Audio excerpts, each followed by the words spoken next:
Nathaniel Whitlock had buried 3 men without blinking. He had faced down bankers, sheriffs, and senators without flinching. But the night he found her curled against a fence post in the pouring rain, her dress torn, her lips split, her eyes staring at nothing, something inside him cracked open like old timber under lightning. He knelt in the mud, a man who had never begged anyone for anything. "Who did this to you?" She didn't answer. She just looked at him like she had already accepted that no one would ever actually care.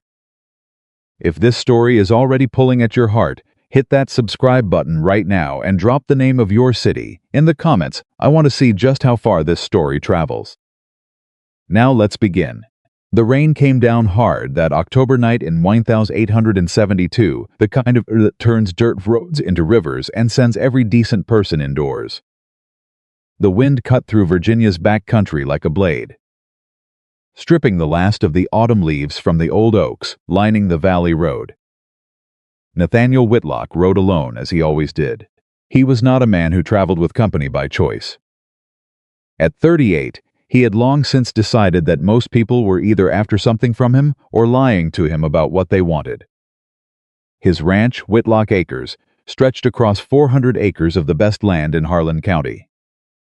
He owned more cattle than most men owned boots. He had lawyers in Richmond and a banker in Baltimore who called him sir without being asked. He did not need company. He did not want it. A black quarter horse named General slowed without being told. Nathaniel had ridden this road 100 times. He knew every bend, every rut, every place where the fence posts leaned too far east in the wind. So when General stopped and snorted, turning his head toward the far side of the road, Nathaniel trusted the animal. He pulled back on the reins, squinted through the rain, and then he saw her. She was curled at the base of a split-rail fence, half hidden by weeds, her skirt soaked through and caked with mud. One arm was wrapped around her ribs. The other was pressed flat against the ground, like she was trying to hold herself down, like she was afraid if she let go, she might drift away entirely. Nathaniel dismounted. He moved slowly, the way you move around a wounded animal, not to spook it, not to startle it into running when it had no strength left to run. He crouched down a few feet away from her. "Ma'am," she flinched. Her head came up fast, eyes wide, and for 1 second she looked like she was going to scramble to her feet and bolt. But her body gave out on her. She winced, dropped back down, one hand flying to her ribs. "Easy," Nathaniel said. His voice came out low, quieter than he expected. "I'm not going to touch you. I just need to know you're breathing." She stared at him. Her face was a mess, lip swollen, a cut above her left eyebrow that had bled down into her hair. Her eyes were dark brown and sharp, even now, even through the pain. That surprised him. Most people, when they were beaten down that far, had eyes that had gone flat. Hers hadn't. There was still something burning in there, something that had refused to go out. "Who did this to you?" he asked. She didn't answer right away. She looked at him, the way a person looks when they're trying to figure out what something costs before they touch it. "Tut." "Nobody," she said finally. Her voice was rough, like she'd been crying or screaming for a long time and had run out of both. "Men like me don't get hurt. We just get forgotten." The words hit him somewhere he hadn't expected. He stayed crouched in the rain, water dripping off the brim of his hat. And he didn't say anything for a moment. Then he said, "That's a lie someone told you." She blinked. "Can you stand?" he asked. I'm not asking if you need help," he said. "I'm asking if you can stand a beat." "No," she admitted. Like it cost her something to say it. He stood up, took off his coat, and held it out to her without stepping closer. "You put that on," he said. "Then I'm going to help you onto my horse. And I'm going to take you somewhere dry. That's all." She looked at the coat. She looked at him. "I don't know you," she said. "No. You don't." "I could be," he agreed. "But you're bleeding in the rain, and there's no one else on this road. So you're going to have to make a decision." Another long pause. The rain drummed against the fence posts. She reached out and took the coat. Her name was Amelia Carter. He learned that much during the ride back to Whitlock Acres, not because she volunteered it, but because he asked directly and she was too exhausted to deflect. She was 25. Her father, James Carter, had owned a small but solid piece of farmland on the eastern edge of Harlan County. Good soil, decent water access. James Carter had died 14 months ago. And by the sound of it, Amelia had been fighting ever since. She didn't tell him that all at once. She told him in fragments, a sentence here. A pause there, her voice flat, like she was reading from someone else's account of someone else's life. Like she had already separated herself from the story to survive telling it. He didn't push. He just listened. That seemed to startle her more than anything else. His housekeeper, Mrs. Holt, met them at the door with a lamp and no questions. Which was one of the things Nathaniel had always appreciated about her. She took one look at Amelia, took the girl's arm firmly, and steered her toward the back bedroom like she'd been expecting exactly this. Bath first, Mrs. Holt said, then food. I can't stay, Amelia started. You're staying, Mrs. Holt said, in a tone that closed the conversation like a door. Nathaniel stood in the hallway, still damp, and listened to Mrs. Holt's no-nonsense voice fade down the hall. He went to his study, poured 2 fingers of whiskey, and sat down without drinking it. He turned the coat she'd been wearing over in his hands. Checked the pockets without thinking, old habit, checking things. Looking for what didn't add up. He found a folded piece of paper. Water damage but still legible, a legal document. He smoothed it out on the desk. It was a notice of debt. Filed against Amelia Carter, signed by Caleb Montgomery, president of Harlan County First Bank.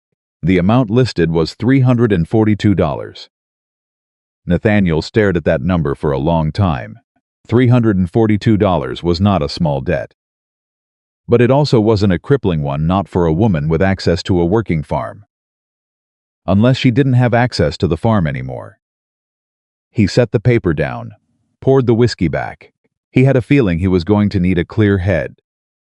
In the morning, the town talked.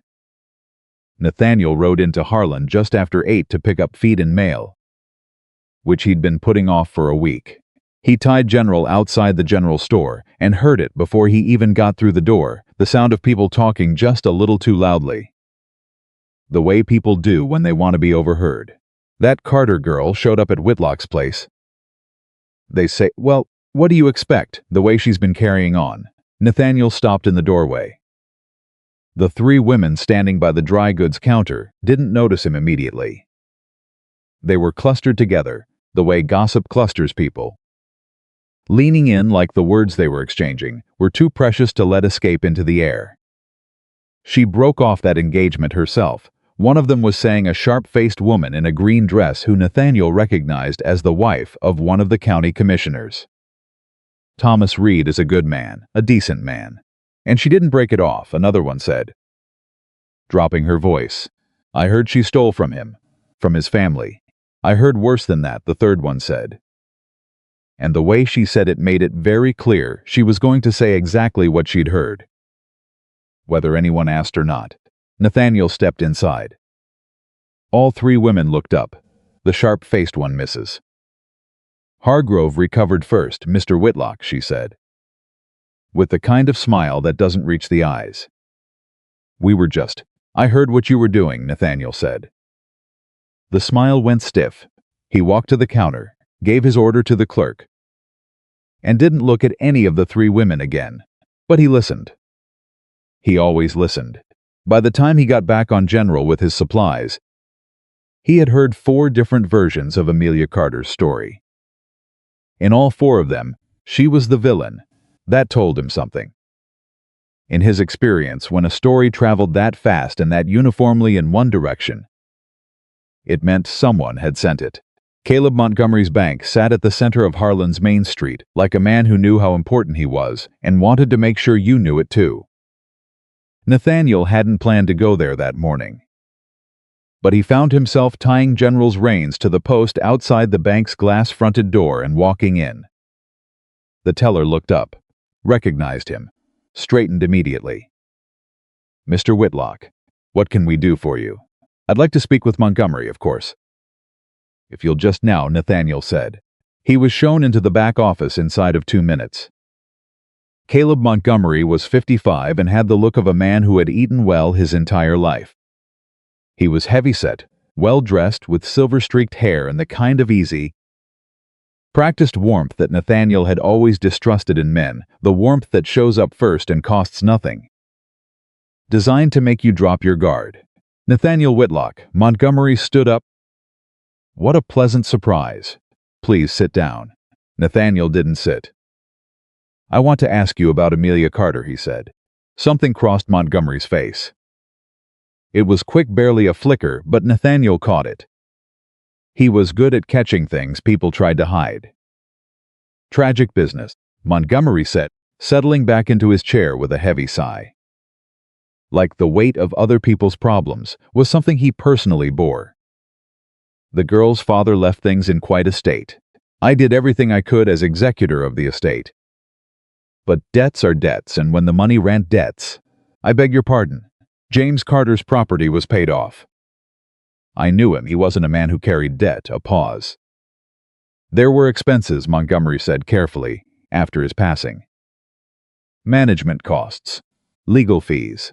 The property required $42, Nathaniel said. That's the number on the notice filed against her. I want to see the accounting. Montgomery's easy warmth didn't disappear.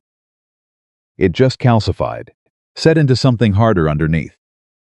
That's a rather unusual request, Mr. Whitlock.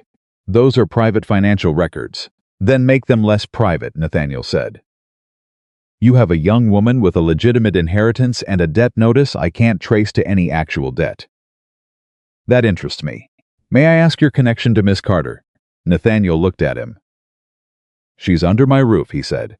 That's my connection. He let that sit there for a moment. I'll be back, Nathaniel said, with a lawyer. Have the records ready. He left without waiting for a response. Outside, he put his hat back on and stood in the street for a moment. The sun was out now, burning off the last of the rain. And Harlan County looked peaceful, the way things always looked peaceful from a distance. He thought about the paper he'd found in his coat pocket. About the quickness of that flicker across Montgomery's face. About the 4 versions of a story he'd heard in under an hour. All pointing in the same direction. Someone had worked very hard to make sure that when Amelia Carter fell, nobody would look too closely at why. She was sitting up when he got back. At the kitchen table, eating soup that Mrs. Holt had clearly insisted on. She had changed into a dress that must have been Mrs. Holt slightly too large for her, the sleeves rolled up, and someone had cleaned and dressed the cut above her eye. She looked up when he came in. She didn't look like a woman who'd been beaten down the night before. She looked like a woman who was angry and was trying very hard to stay quiet about it. He respected that. He sat across from her without being invited. I went to see Montgomery this morning, he said. She went very still. He's hiding something, Nathaniel said. I want to know everything. Not the short version, not what you think I need to know. Everything. Why? She asked. Because someone built a very careful trap around you. And I want to know how many people helped. She set down her spoon. Looked at him for a long moment, that same measuring look she'd given him the night before in the rain. Trying to assess what something cost before she touched it. My father died 14 months ago, she said. He left the farm to me. There was no debt. The property was paid off. The equipment was in good order. And there was money in the bank, not a fortune, but enough. A pause. Montgomery was named executor of the estate because he and my father had done business for years. My father trusted him. For the first 3 months, everything seemed fine. I ran the farm. I checked the accounts. The money was there. She folded her hands on the table. Then I started noticing things. Small things at first. An expense I hadn't approved. A payment to a company I'd never heard of. Land survey costs for surveys that I never ordered. She stopped. When I went to Montgomery and asked him about it, he told me I was confused. that I didn't understand how estate accounting worked, that my father had made certain arrangements before he died. Her jaw tightened. He said it very kindly. I imagine he does everything very kindly, Nathaniel said. He does. The bitterness in her voice was quiet, controlled. He's very kind when he's stealing from you. What happened with Thomas Reed? Her expression changed. Not softer, harder. Thomas and I were engaged, she said. He grew up in the county. His family and mine were friendly. When my father died, Thomas was attentive, helpful. He came around often, helped me with things I didn't know how to handle. A beat. I thought he was grieving alongside me. Nathaniel waited. 6 months ago I found a letter, she said, between Thomas and Montgomery. Thomas was writing to tell him that I was beginning to ask questions, and that he would make sure she was kept occupied. She said it flat, without inflection, like she was reading a stranger's mail. He was reporting to Montgomery about what I was doing, what I was finding, what I suspected. He was working with Montgomery. He was paid by Montgomery, she said. That's what the letter said. He'd been paid to court me. To keep me from looking too closely. She looked down at her hands. When I confronted him, he didn't deny it.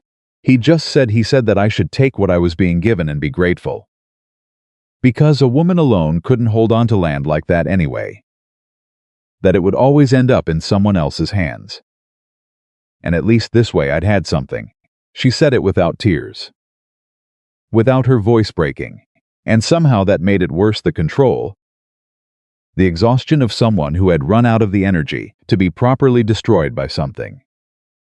He ended the engagement, she said, and Montgomery filed the debt notice the next day. And within a week, the whole county was talking about how I'd stolen from Thomas, how I'd broken his heart, how I'd always been difficult, how my father had let me run too wild. She finally looked up. They had the whole story ready before I'd even had time to pack. Nathaniel was quiet for a moment. Then he said, "Where did you sleep last night?" "Before I found you." A pause. "I'd been at the Hendersons for a week," she said. "They're old friends of my father's. But 2 days ago, Montgomery must have spoken to them, because Mr. Henderson came to me and said he was very sorry. But he couldn't afford trouble with the bank." She looked past him. "I had nowhere to go. I was walking." She stopped. "I don't really know where I was walking to. And no one else." It wasn't self-pity. It was a statement of fact. When a man like Caleb Montgomery decides you're a problem, he's thorough. Nathaniel sat back. He thought about thoroughness. He thought about what it took to dismantle a person, that completely to strip away their property, their reputation, their allies, their future, and do it so smoothly that everyone who watched it happen believed the person deserved it. It took planning. It took patience. It took a certainty that no one was going to look too hard. He thought about Caleb Montgomery in his well-appointed office, leaning back in his chair with that easy warmth, so very confident that a girl alone with no money and no name left was not going to cause him any real problems.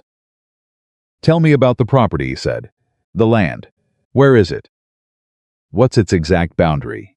She blinked, clearly expecting something different. "Why, because you still own it," he said, "legally. That debt notice isn't a foreclosure. Not yet. That means there's still time." "Time for what?" "To prove it isn't a debt," he said. "To prove it was a theft." "Silence, then. You don't know what you're taking on," she said.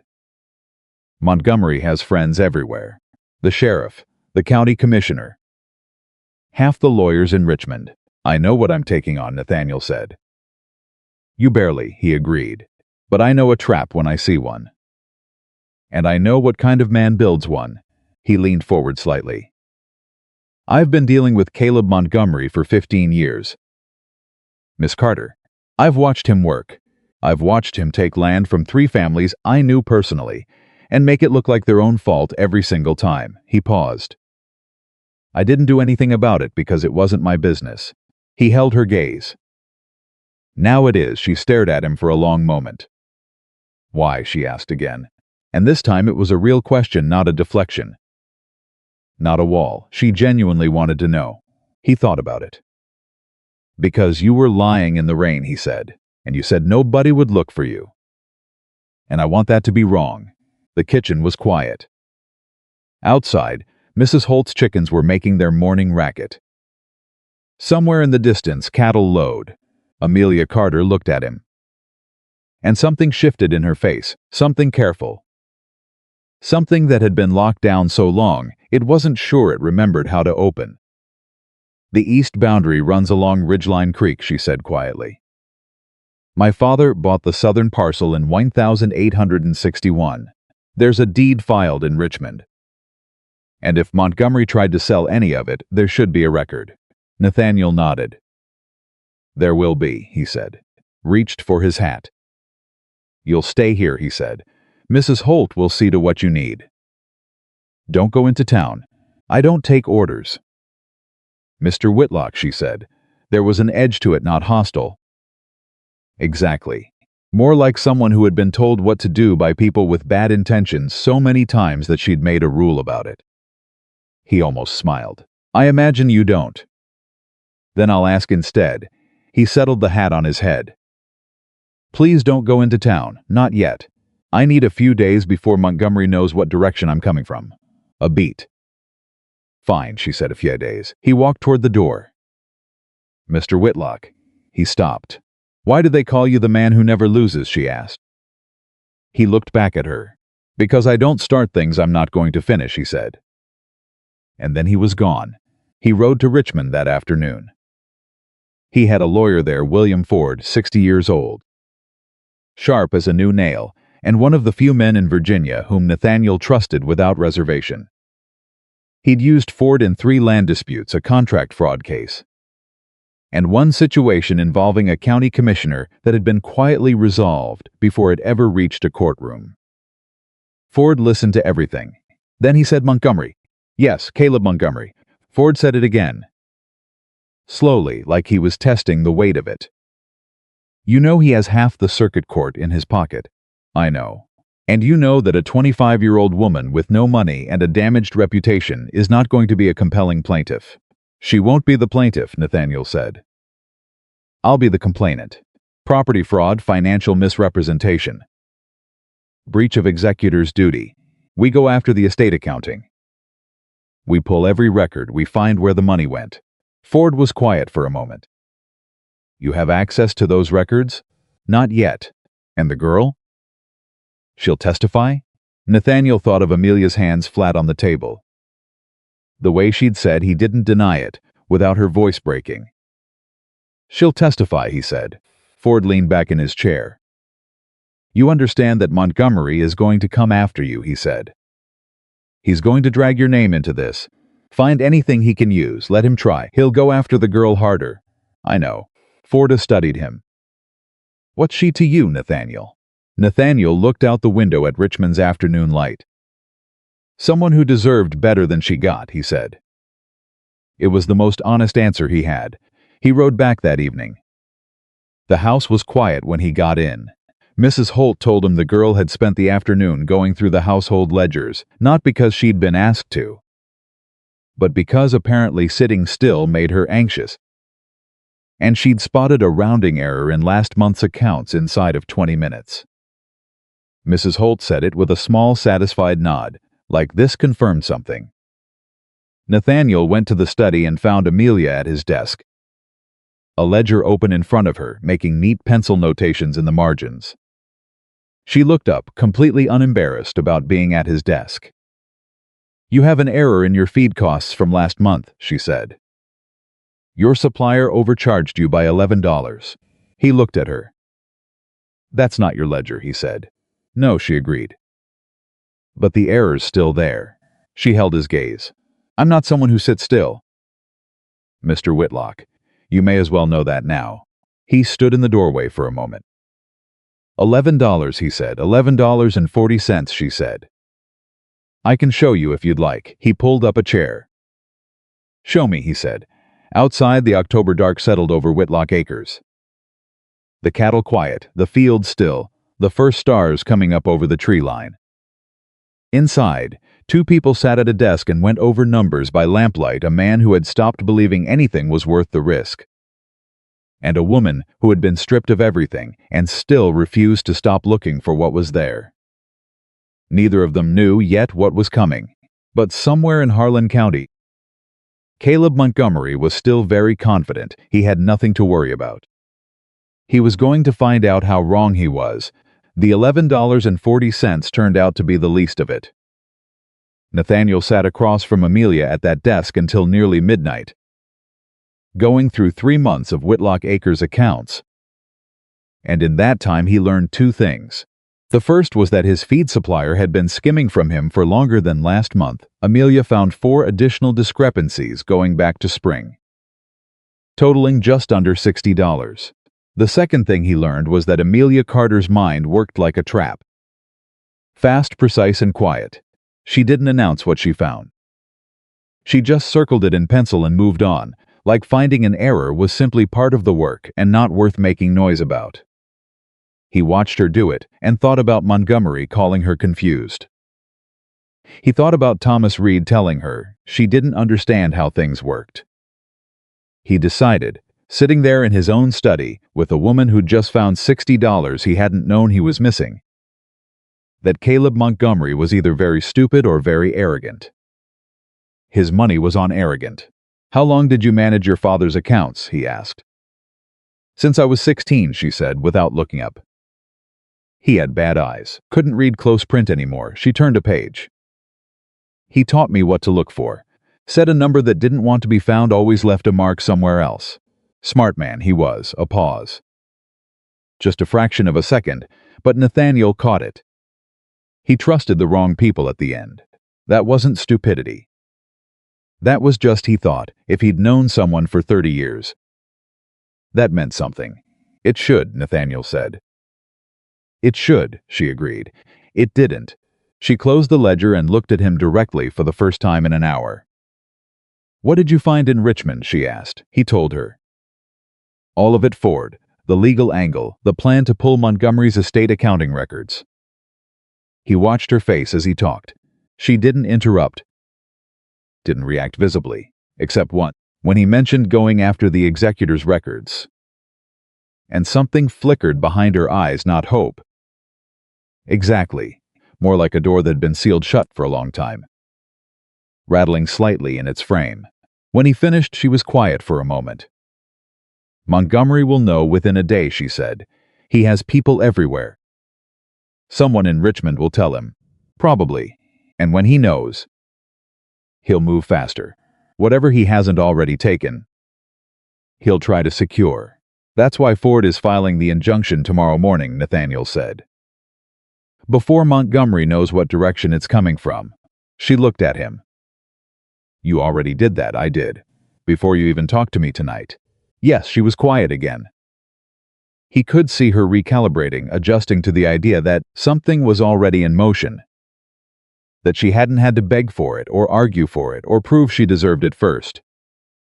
"You could have told me," she said finally, not accusing, just noting it. "I'm telling you now. That's not the same thing." "No," he said. "It's not. I'm sorry." She looked at him like she hadn't expected that either. He hadn't planned to say it. It came out because it was true. And he'd spent enough years around men who apologized only when it cost them something to have learned that an apology is worth more when it doesn't. "If Montgomery challenges the injunction," she said, steering them back toward the practical, "the judge will want grounds. Ford has grounds. He'll want evidence. Not just grounds. That's what I need from you," Nathaniel said. "Everything you remember. The discrepancies you noticed. The dates. The amounts. The names of the companies the payments went to. Any correspondence you still have." "I don't have much," she said. "When I left, when I was removed from the farm, I had time to take almost nothing. Some letters my father kept. A copy of the original deed. I had those in my bag." She stopped, looked at the table. "When I lost the bag, 3 days ago, at the Hendersons, I left in a hurry and I couldn't go back." Nathaniel stood up. "I'll send someone tomorrow." "Mr. Henderson won't." "He won't have to," Nathaniel said. I'll send a man who's very good at finding things quietly. She watched him for a moment. You have a lot of people who do things quietly, she said. I do. Is that normal for a cattle rancher? Something that was almost a smile moved across his face. Depends on the cattle rancher, he said. He sent his ranch foreman, a lean and unreadable man named Walt Greer, to the Henderson property the next morning before sunrise. Walt had been with Nathaniel for 11 years and had a gift for arriving places without seeming to arrive, and for leaving without people being certain he'd gone. He returned before noon with a worn leather bag and a short report. The Hendersons had not seen him, and their dog had briefly considered causing trouble, but had decided against it. Nathaniel brought the bag to Amelia. She took it without a word, sat at the kitchen table, and went through it with the same quiet focus she brought to everything sorting. Reading, setting things aside in a specific order that clearly made sense to her even if it didn't yet to anyone else. After 20 minutes, she looked up. There are 7 letters, she said. From my father to Montgomery. They go back 4 years. In 3 of them, my father references specific arrangements money set aside. Accounts designated, she held one up. This one from 2 years before he died. He's very clear.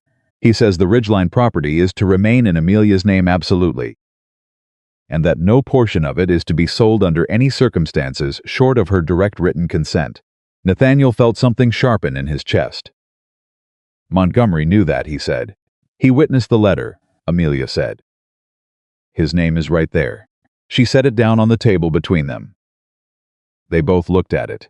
The silence in the kitchen was a particular kind of silence, the kind that settles when something that was hidden is suddenly not hidden anymore. And both people in the room understand what that means. He knew exactly what he was doing, Amelia said. Her voice was still controlled. Still flat, but something under it had gone white hot. He knew what my father wanted. He signed that paper. And then he did the opposite of every single thing on it. Yes, Nathaniel said. He looked me in the eye, she said. He sat across from me and told me I was confused. He called me my dear. He told me I needed to trust the process. She pressed her fingers flat on the table. He said, my father would have wanted me to be practical. Nathaniel watched her hands. What do you want? He asked. She looked up. I want him to have to say it, she said. Out loud, in front of the people who believed him. I want him to have to say what he did and why, not just lose quietly. Her jaw was tight. I want the people who turned their backs on me to hear the truth from his own mouth. It was the most she'd said about what she wanted in 3 days. And it was said without trembling, without tears, with the absolute directness of someone who had given the question a great deal of thought and had arrived at a specific answer. Nathaniel nodded. That's what we're going to get, he said. Forda's injunction was filed on a Tuesday. By Thursday, Nathaniel knew Montgomery had heard, because on Thursday afternoon, Thomas Reed rode up to the gates of Whitlock Acres. Nathaniel saw him from the yard and walked out to meet him, which was a deliberate choice. He didn't want Reed inside the gate. He didn't want Amelia to have to see him before she was ready. Reed was 30 years old, well-built, with an easy-looking face that probably worked well in most social situations. He sat on a chestnut mare and looked down at Nathaniel with the particular expression of a man who knows he's in the wrong and has decided that offense is his best defense. I heard you've got Amelia Carter at your place, Reed said. Word travels fast, Nathaniel said. I'd like to speak with her. I imagine you would. She's got it in her head that Reed stopped. Recalibrated. Tried a different approach. Look, Whitlock. There's a lot of misunderstanding going around. Amelia's a young woman who's had a hard time since her father died. And she's not always clear on say what you mean. Mr. Reed, Nathaniel said. Reed's jaw tightened. She's been saying things about Montgomery that aren't. That's a serious man with a serious reputation. And she's making accusations that could. I'm not stopping you from talking, Nathaniel said. But we could be here a while if you don't get to the point. Reed looked at him. Shifted in the saddle. Montgomery wants this settled quietly, he said. He's willing to. There could be an arrangement. Something that takes care of Amelia without going to court, Nathaniel said. Without anyone having to go through something painful that doesn't need to be public. How much? Nathaniel said. Reed blinked. How much is Montgomery offering? A pause. Reed looked like a man who had expected more resistance and wasn't quite sure what to do with none. He mentioned a settlement, $200 and clear title on a small property outside town. A fresh start for her. Nathaniel looked at him for a long moment. Then he said, $200. Her father's land is worth $12,000, Nathaniel said.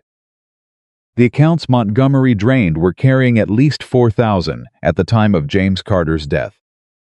You're standing here offering me $200 and asking me to call it a fresh start.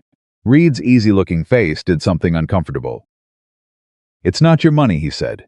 It's not your land. This isn't your ride back to Montgomery, Nathaniel said. Very quietly, and tell him I have a copy of a letter. A letter he witnessed. A letter that makes very clear what James Carter intended for his daughter's property. He held Reed's gaze. Tell him the letter is already with my lawyer in Richmond. And tell him the injunction on the estate records is just the beginning. Reed stared at him. You don't know what you're doing, he said, but the easy manner was gone. The voice had gone thin. I know exactly what I'm doing, Nathaniel said. Go. Reed held his ground for exactly 3 more seconds. Then he wheeled the mare around and rode. Nathaniel stood at the gate and watched him go. Behind him, he heard a step in the gravel. He turned. Amelia was standing 15 feet away. She had heard all of it. She stood with her arms folded, her face very still, watching the dust settle where Thomas Reed had been. $200, she said. Yes. She was quiet for a moment. The wind moved across the yard, somewhere near the barn. A horse shifted and stamped. He really thought that would work, she said. He thought it would work on someone who was desperate enough, Nathaniel said. She turned and looked at him. I was desperate, she said. 2 weeks ago, I would have said yes. Her voice was level. I want you to know that. I want you to know how close it was. I know, he said.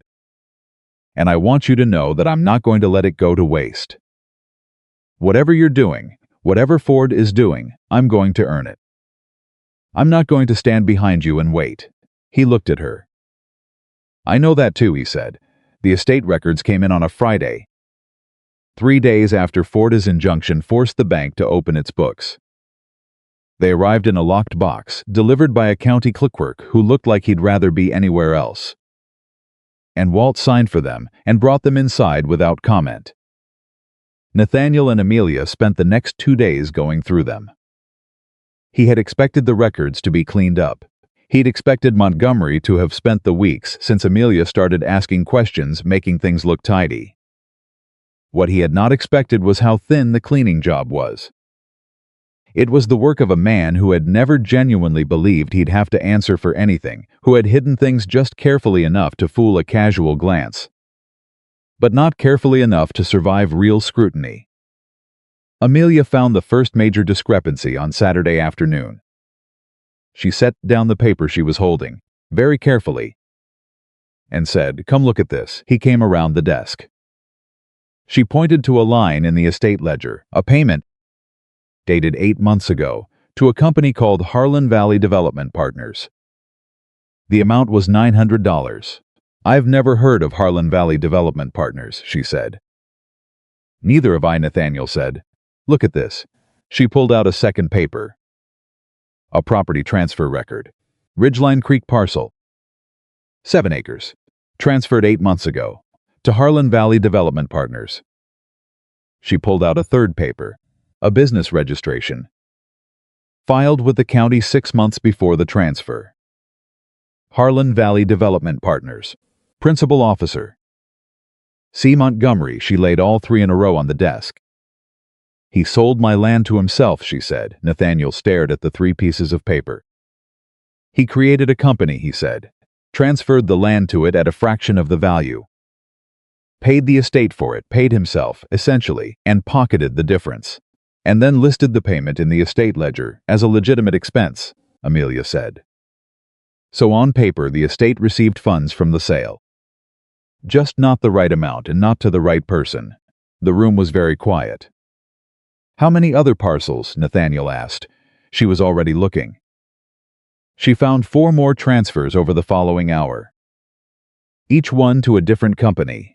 Each company with slightly different names.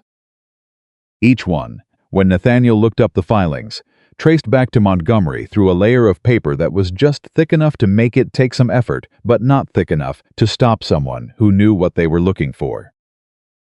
By the time they finished, the total was somewhere north of $6,000. $6,000 taken from James Carter's estate.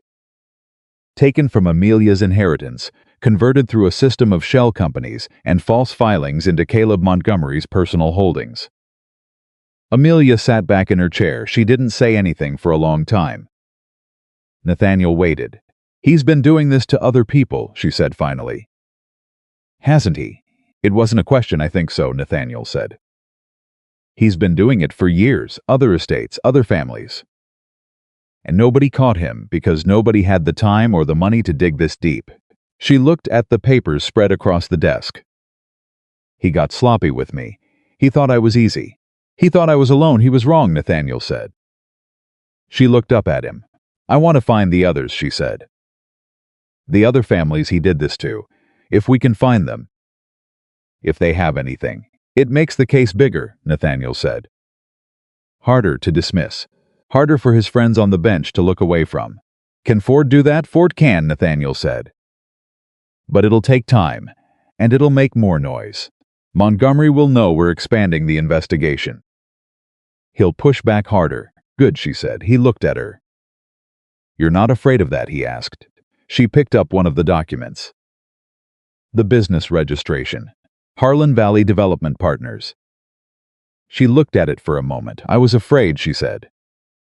"For a long time I was afraid, and I was alone, and I had nobody to stand next to me. And the fear got so big that I couldn't breathe around it." She set the paper down. "But I'm not alone anymore. And I'm done being quiet." She met his eyes. "So yes, let's make noise." The first person Ford found was a widow named Clara Howell. She was 62, had lived outside Harlan her whole life, and her husband had died 4 years ago, leaving a farm and a small savings account. Montgomery had been named executor of that estate too. Clara had spent the last 3 years believing that the farm's value had simply declined, that the debts her husband left were simply part of the reality she had to accept, and that the modest settlement she'd received was the best she could have hoped for under the circumstances. Ford met with her on a Tuesday. She came to Nathaniel's house on a Wednesday. She was a small woman with white hair and a very straight back. And she walked into Nathaniel's kitchen and looked at Amelia the way a person looks when they recognize something they thought only happened to them. "He told me I was confused too," Clara said, "about the numbers." Amelia nodded. "He said it kindly," Clara said. "He always does," Amelia said. Clara sat down at the kitchen table, and the two of them talked for 2 hours. Nathaniel stayed out of it. He sat in the hall and listened. And he thought about the particular cruelty of a man who chose widows and daughters, people who were already handling grief, already off balance, already more likely to believe they'd misunderstood something than to trust their own counting. By the time Clara left, she had agreed to testify. She wasn't the last. Ford found a second family by the following week, the Marsh family, a father and son who'd lost 3 parcels of land through estate proceedings 4 years ago. And then a third, a young man named Joseph Aldridge, whose mother's farm had been transferred to one of Montgomery's shell companies 2 years back, and who had spent 18 months trying to get anyone in the county to listen to him before giving up. Joseph Aldridge was 22 and angry in the clear way of someone whose anger had nowhere to go until now. He showed up at Whitlock Acres on a Thursday, hat in hand, and said to Nathaniel, "Someone told me you're going after Caleb Montgomery." "That's right," Nathaniel said. "I'll tell you everything I know," Joseph said, "and I know a lot. I've been writing it down for 2 years. He had, in fact, been writing it down. He produced a notebook from his coat pocket that contained dates, amounts, names, and observations that had clearly cost him a great deal of quiet. Angry time to compile. Nathaniel read through it that evening and then sent it to Ford by morning rider, with a note that said, "This is what we've been looking for." Ford wrote back within 2 days. His response was 3 sentences long, which from Ford was practically a speech. "We have enough to take this to circuit court. Montgomery will try to move jurisdiction to Richmond. Do not let him." Montgomery tried to move jurisdiction to Richmond on a Monday morning. Nathaniel found out about it by Monday afternoon because Walt Greer had a cousin who worked in the county clerk's office and had learned long ago that information traveled faster than horses if you knew who to ask. He rode to Ford. Ford was already working on the counterfiling. "He's scared," Ford said, not looking up from his desk. "A man who wasn't scared doesn't move jurisdiction. He'd brazen it out locally where he has friends. Can he get it moved? He can try. The grounds he filed are thin." Ford finally looked up. "But thin grounds with the right judge don't need to be thick. What do we need?" "We need the hearing to stay in Harlan County," Ford said. "Where the witnesses are, where the property is, where Montgomery's behavior is known." He paused. "And where there is at least one judge who, to my knowledge, has never accepted $1 from Caleb Montgomery." "Judge Harmon," Nathaniel said. "Judge Harmon," Ford confirmed. "We file a motion to keep jurisdiction local. We cite the location of the property, the residence of the witnesses, the nature of the fraud as locally committed." He pushed his glasses up his nose. "And we file it tonight." They filed it that night. The response from Montgomery's lawyers came the next morning. Before Nathaniel had finished breakfast, Walt brought in the envelope with the breakfast tray, which Nathaniel thought was either very efficient or very grim, depending on how you looked at it. He read it, set it down, went to find Amelia. She was in the barn not because she'd been asked to be, but because she'd apparently decided that the hay storage situation was inefficient and had been quietly reorganizing it since before dawn. She was standing on a stool rearranging bales, with a focus that suggested the barn had done something personally offensive to her.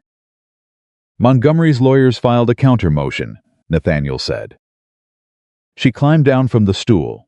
On what grounds? They're claiming the primary financial records are housed in Richmond and the case can't be properly tried without them. That's false, she said immediately. The estate records were filed in Harlan.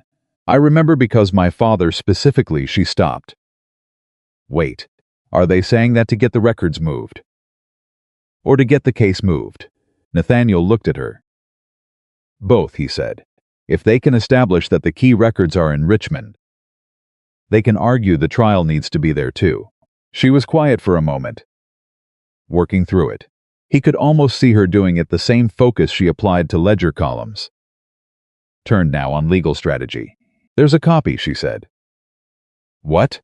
My father kept copies of everything. He was meticulous about it. She pressed her fingers together. When he set up the estate arrangement with Montgomery, he had duplicates made of every document. His copy of the arrangement, the deed copies, the account records as of the date of signing. She looked at him. He kept them in a strongbox at the farm. The farm is under the injunction, Nathaniel said slowly. The farm is under the injunction, she said. Montgomery can't move anything off that property without violating the court order. If those documents are still in the strongbox, they're evidence, Nathaniel said.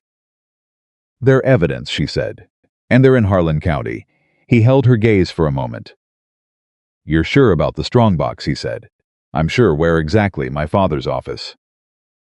Built into the floor under the left desk panel. You'd have to know where to look. She paused. Nobody knew where to look. Nobody knew it existed except me and my father. Nathaniel turned and walked out of the barn. Walt, he called. Walt appeared from somewhere near the water trough with the quiet immediacy that suggested he'd been within earshot the whole time. I need you to go to the Carter farm, Nathaniel said. Quietly.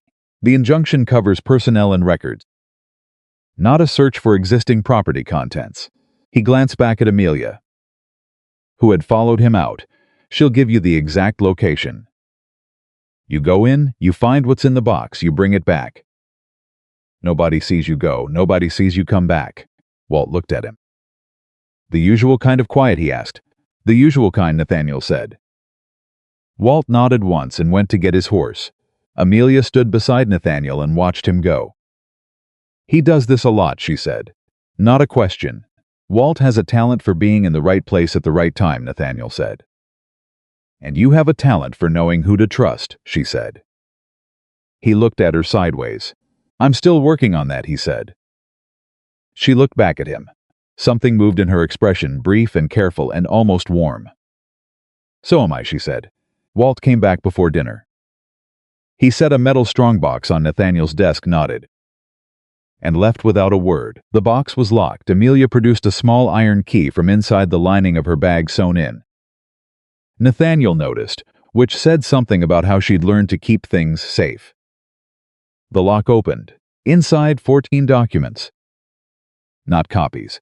Deeds, account summaries, correspondence. And at the bottom, folded in oilskin to protect it, a handwritten letter from James Carter dated 1 year before his death. Amelia lifted it out. Read it. Her hands were steady. But when she looked up, her eyes were bright. He knew, she said. Her voice was barely above a whisper. He suspected something was wrong. He doesn't name Montgomery directly, but he writes. She stopped. Read a line to herself. Then, he writes that he has made certain that the truth of his arrangements will survive him. That if anyone should try to misrepresent his intentions, there is a record that cannot be altered. She looked up. He wrote this to me. It's addressed to me. Nathaniel said nothing. She read it through once more. Then she folded it carefully along its original creases and held it against her chest for just a moment, 1 moment. Private and complete. Then she set it on the desk. He knew something might happen, she said, and he did what he could to make sure I'd have a way to fight back. He trusted you, Nathaniel said. He trusted that I'd be stubborn enough to dig until I found it, she said. And the smile that crossed her face then was small and real and complicated. He knew me pretty well. Nathaniel looked at the documents spread on the desk. I'm sending these to Forda tonight, he said, with the original letters, the strongbox contents, and the registration records for Montgomery's shell companies. All of it. He'll have enough, Amelia said. He'll have more than enough, Nathaniel said. The question now is how Montgomery responds when he realizes we have it. He didn't have to wait long to find out. 2 days later, Nathaniel came home from a meeting with Ford in town to find that 3 of his ranch hands had been approached by men they didn't recognize, offering them money to say that Nathaniel had pressured Amelia into signing documents. One of the hands had taken the money and then immediately come to tell Nathaniel about it, on the grounds that he'd worked for Whitlock for 6 years and wasn't about to bet against him for $40 and a stranger's word. The other 2 had told the men to leave the property. Nathaniel listened to the report and sat with it for a while. Then he went to find Amelia. She was at his desk, which she'd essentially claimed at this point, though he found he didn't mind going through the shell company filings again. Cross-referencing dates. She looked up. He told her about the ranch hands. She didn't look surprised. She looked tired, the specific way of someone who'd expected this and had been bracing for it anyway. He's going to come after you now, she said. Not just me. Seems that way. This isn't your fight, she said. It started as mine, and now he's going to drag you in, Miss Carter, Nathaniel said. She stopped. I was in this fight before you ever got to my gate, he said. I told you that. I've been watching Caleb Montgomery take from people who couldn't fight back for 15 years. He held her gaze. The only thing that changed is I finally have a reason to do something about it. She looked at him for a long moment. I'm not a reason, she said carefully. I won't be just a reason. No, he said. You're not a reason. You're the person who walked into a fight that was already there and had the nerve to keep swinging. He paused. The reason is that what he's done is wrong. You're the one who made it impossible for me to keep pretending I didn't know that. The room was quiet. Outside, the evening had gone soft and gray. the kind of light that blurs all the hard edges of things. Amelia looked back at the papers on the desk. "We need to move faster," she said. "If he's going after your people, he's running out of patience. And a man without patience makes mistakes." "Ford thinks the hearing will be scheduled within 3 weeks, Nathaniel said. 3 weeks, she repeated. "A lot can happen in 3 weeks. "Yes," Nathaniel said. "It can." He sat down across from her. She pushed the shell company filings toward him. And they went back to work. Outside, Harlan County settled into another ordinary evening, lamp smoke rising from the town. Cattle moving in the far fields, the courthouse dark and waiting. And somewhere across town, in a well-appointed office behind a glass-fronted door, Caleb Montgomery sat with his lawyers and tried to decide how much more damage control was going to cost him. He was starting to understand that the price was going to be higher than he'd planned. What he hadn't figured out yet was that no amount of money was going to be enough. The hearing date came down on a Wednesday morning. 3 weeks and 2 days from the date Ford filed the injunction. Judge Harmon's Court, Harlan County Courthouse, 9 o'clock in the morning. Walt brought the notice in with the mail and set it on the breakfast table without a word. Nathaniel read it once, folded it, and put it in his coat pocket. Then he finished his coffee. Amelia was watching him from across the table. "When?" she asked. 3 weeks, he said. She nodded. Looked down at her cup. He could see her doing the math in her head, calculating what 3 weeks meant. What needed to happen? What could go wrong? "Montgomery will have 3 weeks too," she said. "Yes, he'll use every day of it." "So will we," Nathaniel said. He rode to Florida that morning, and they spent 4 hours going through everything the shell company documents. James Carter's letters, the testimony they had from Clara Howell, the Marsh family, Joseph Aldridge. Ford arranged it all on his desk in the order it would be presented and then walked Nathaniel through it the way a general walks through a battle plan, not with excitement, but with the focused calm of someone who has done this before and knows exactly where the weak points are. "Montgomery's lawyer is Daniel Croft," Ford said. "Out of Richmond. He's good. He's going to attack Amelia's credibility first. He'll argue she's a grieving daughter who doesn't understand estate law and has been manipulated by a man with financial interests in the outcome." "Meaning me," Nathaniel said. "Meaning you. He'll say you have a motive to destabilize Montgomery's position in the county. That this is a business dispute, dressed up as a fraud case. Is that going to work?" Ford looked at him over his glasses. "It'll work on anyone who wants it to work," he said. "Croft knows that. He's not trying to win the argument. He's trying to give 1 or 2 people on the wrong side of the bench a reason to say they were persuaded." "Judge Harmon is clean," Ford said. "But Harmon is one man. If Croft can get even one procedural delay, one continuance, one piece of evidence." He stopped. "We need Amelia to be unimpeachable, not just credible. Unimpeachable." Nathaniel thought about Amelia at his desk, circling errors in pencil, her hand steady, her voice flat and precise. "She will be," he said. "You sound certain." Ford looked at him for a moment in a way that suggested he was noting something and choosing not to say it directly. Then he went back to the papers. "There's one more thing," Ford said. "I've been making quiet inquiries about other estates Montgomery handled." He paused. "There are 2 more families I think he defrauded. The Calloway estate 7 years ago, and a woman named Ruth Pendergast 5 years ago. Both cases were closed. Both families accepted down his pen.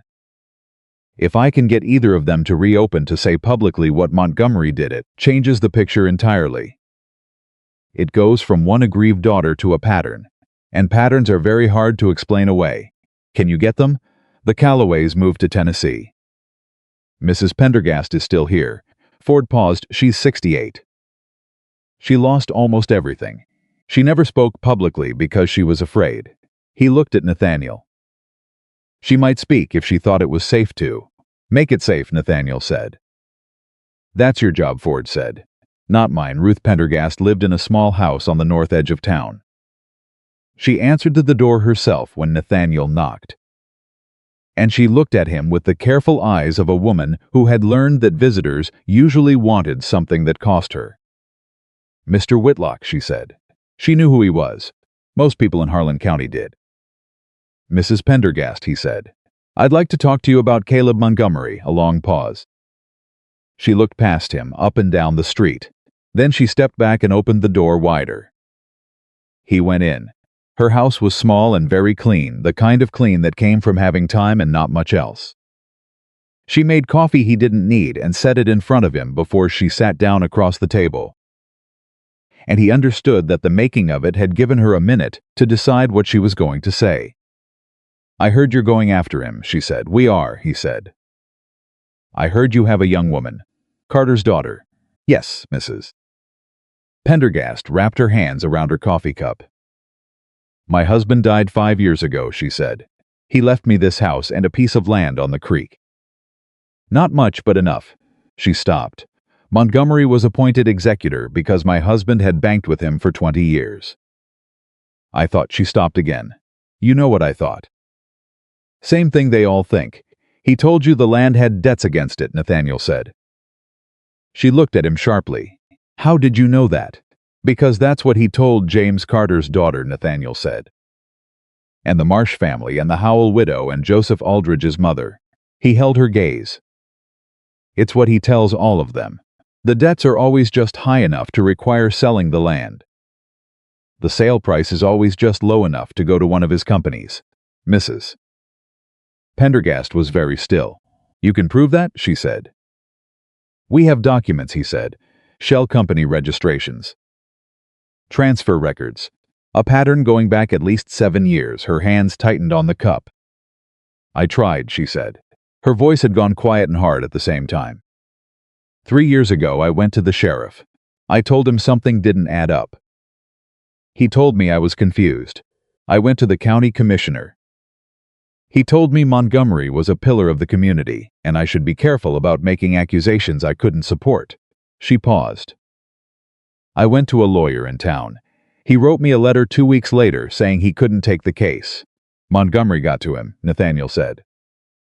"I assumed so," she said. After that I stopped. She looked at her hands. "I was 65 years old and alone, and I had this house and I didn't want to lose it too." "I understand," he said. "Do you?" She looked up at him. There was nothing hostile in it.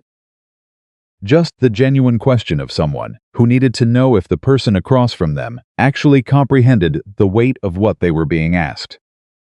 "I think I'm starting to," he said. She looked at him for a long moment. "If I testify," she said slowly, "and it doesn't work, if Croft tears it apart, or the judge rules against us, or Montgomery finds a way to, then I'll make sure you don't lose this house," Nathaniel said. "Whatever the outcome." "Your word," she repeated. Yes, another long pause. Outside, someone was driving a wagon past.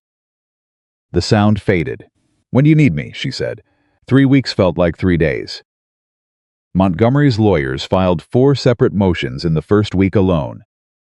A challenge to the admissibility of the shell company documents on the grounds that they hadn't been properly authenticated. A request to depose Amelia for 6 hours before the hearing.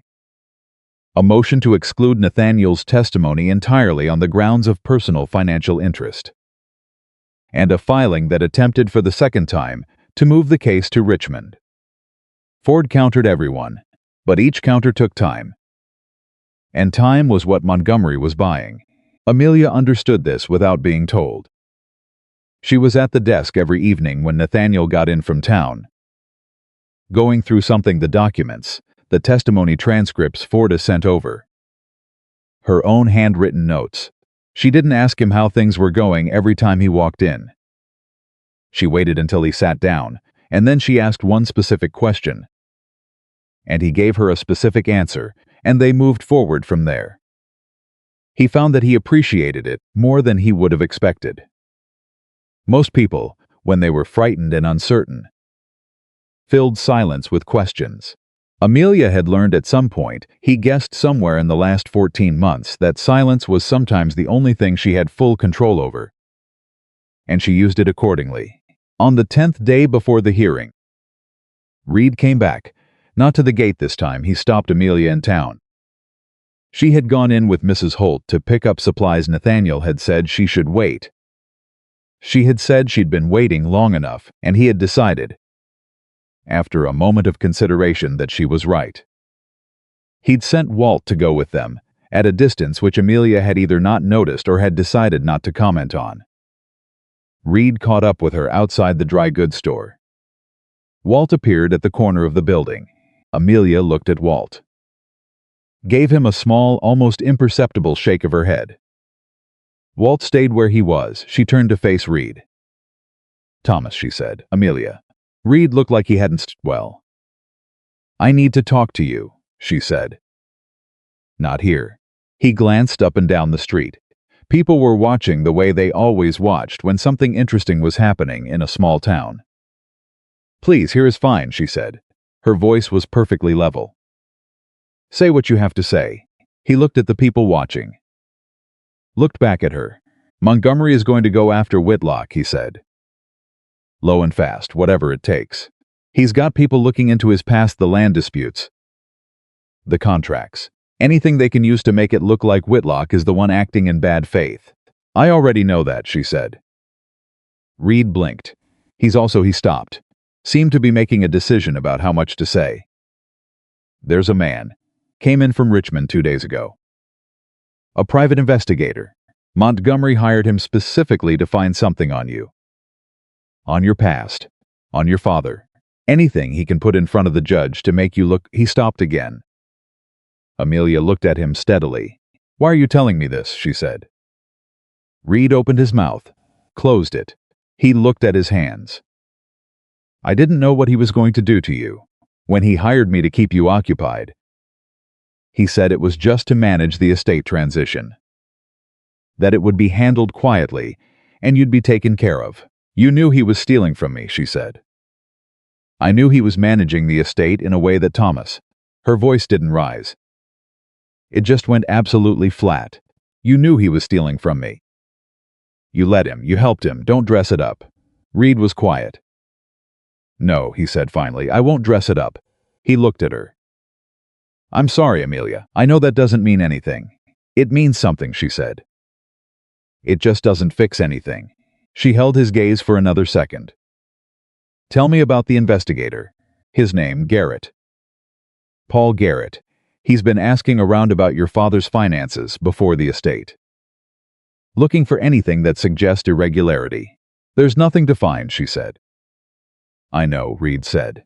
"What Garrett is going to do," she said, "is manufacture something if he can't find it, or misrepresent something true until it sounds like something else."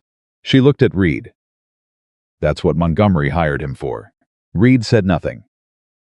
"Thank you for telling me," she said, and she walked away. Walt fell into step beside her at the corner. "I heard," he said quietly. "I know," she said. "Tell Mr. Whitlock." Walt peeled off and headed for his horse. Amelia went into the dry goods store and finished the shopping. When Nathaniel heard about Garrett, something in him went very still, in the way that things go still before they move fast. He knew the name, not personally but by reputation. Paul Garrett had worked in Richmond for the kind of people who needed things found, or, more precisely, for the kind of people who needed things to exist that didn't currently exist. He was not a violent man. He was a paperman, a man who understood that in a legal dispute, a document could do more damage than a fist. "He'll go after the father," Nathaniel told Ford that afternoon. "James Carter was clean," Ford said. "I know that. But clean people make imperfect records, and imperfect records can be made to look suspicious if you're skilled at implication." He paused. "How much does Garrett know about what we have? Depends on who Montgomery has inside the clerk's office. Find out." Ford looked at him. "Nathaniel, I am a lawyer, not an intelligence service."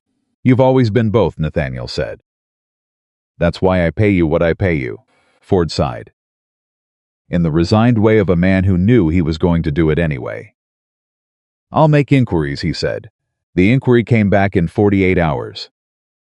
Garrett had seen the injunction filing and the initial complaint. He had not seen the shell company documents or James Carter's letters.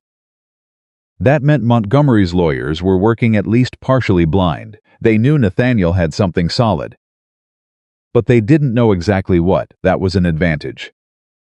Small but real. We need to keep those documents out of the public record until the hearing, Nathaniel said. That's irregular, Ford said. Can you do it?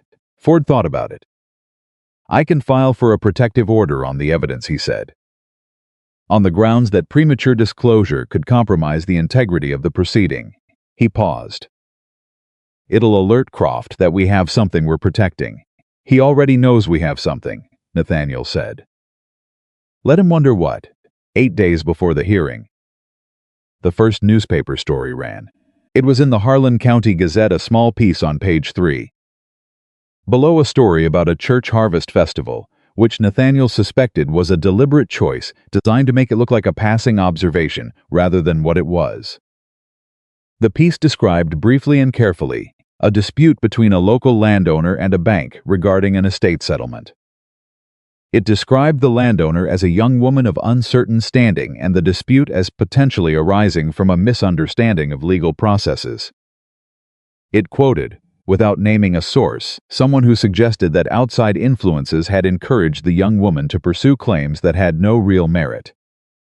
It did not mention Nathaniel by name. It did not need to. Amelia read it at the kitchen table. She set it down. He owns the Gazette editor, she said. Not owns, Nathaniel said. Has leverage over. Not to me, she said. He sat across from her. It's going to get worse, he said. Before the hearing, it's going to get worse. More stories. More people in town saying the wrong things about you.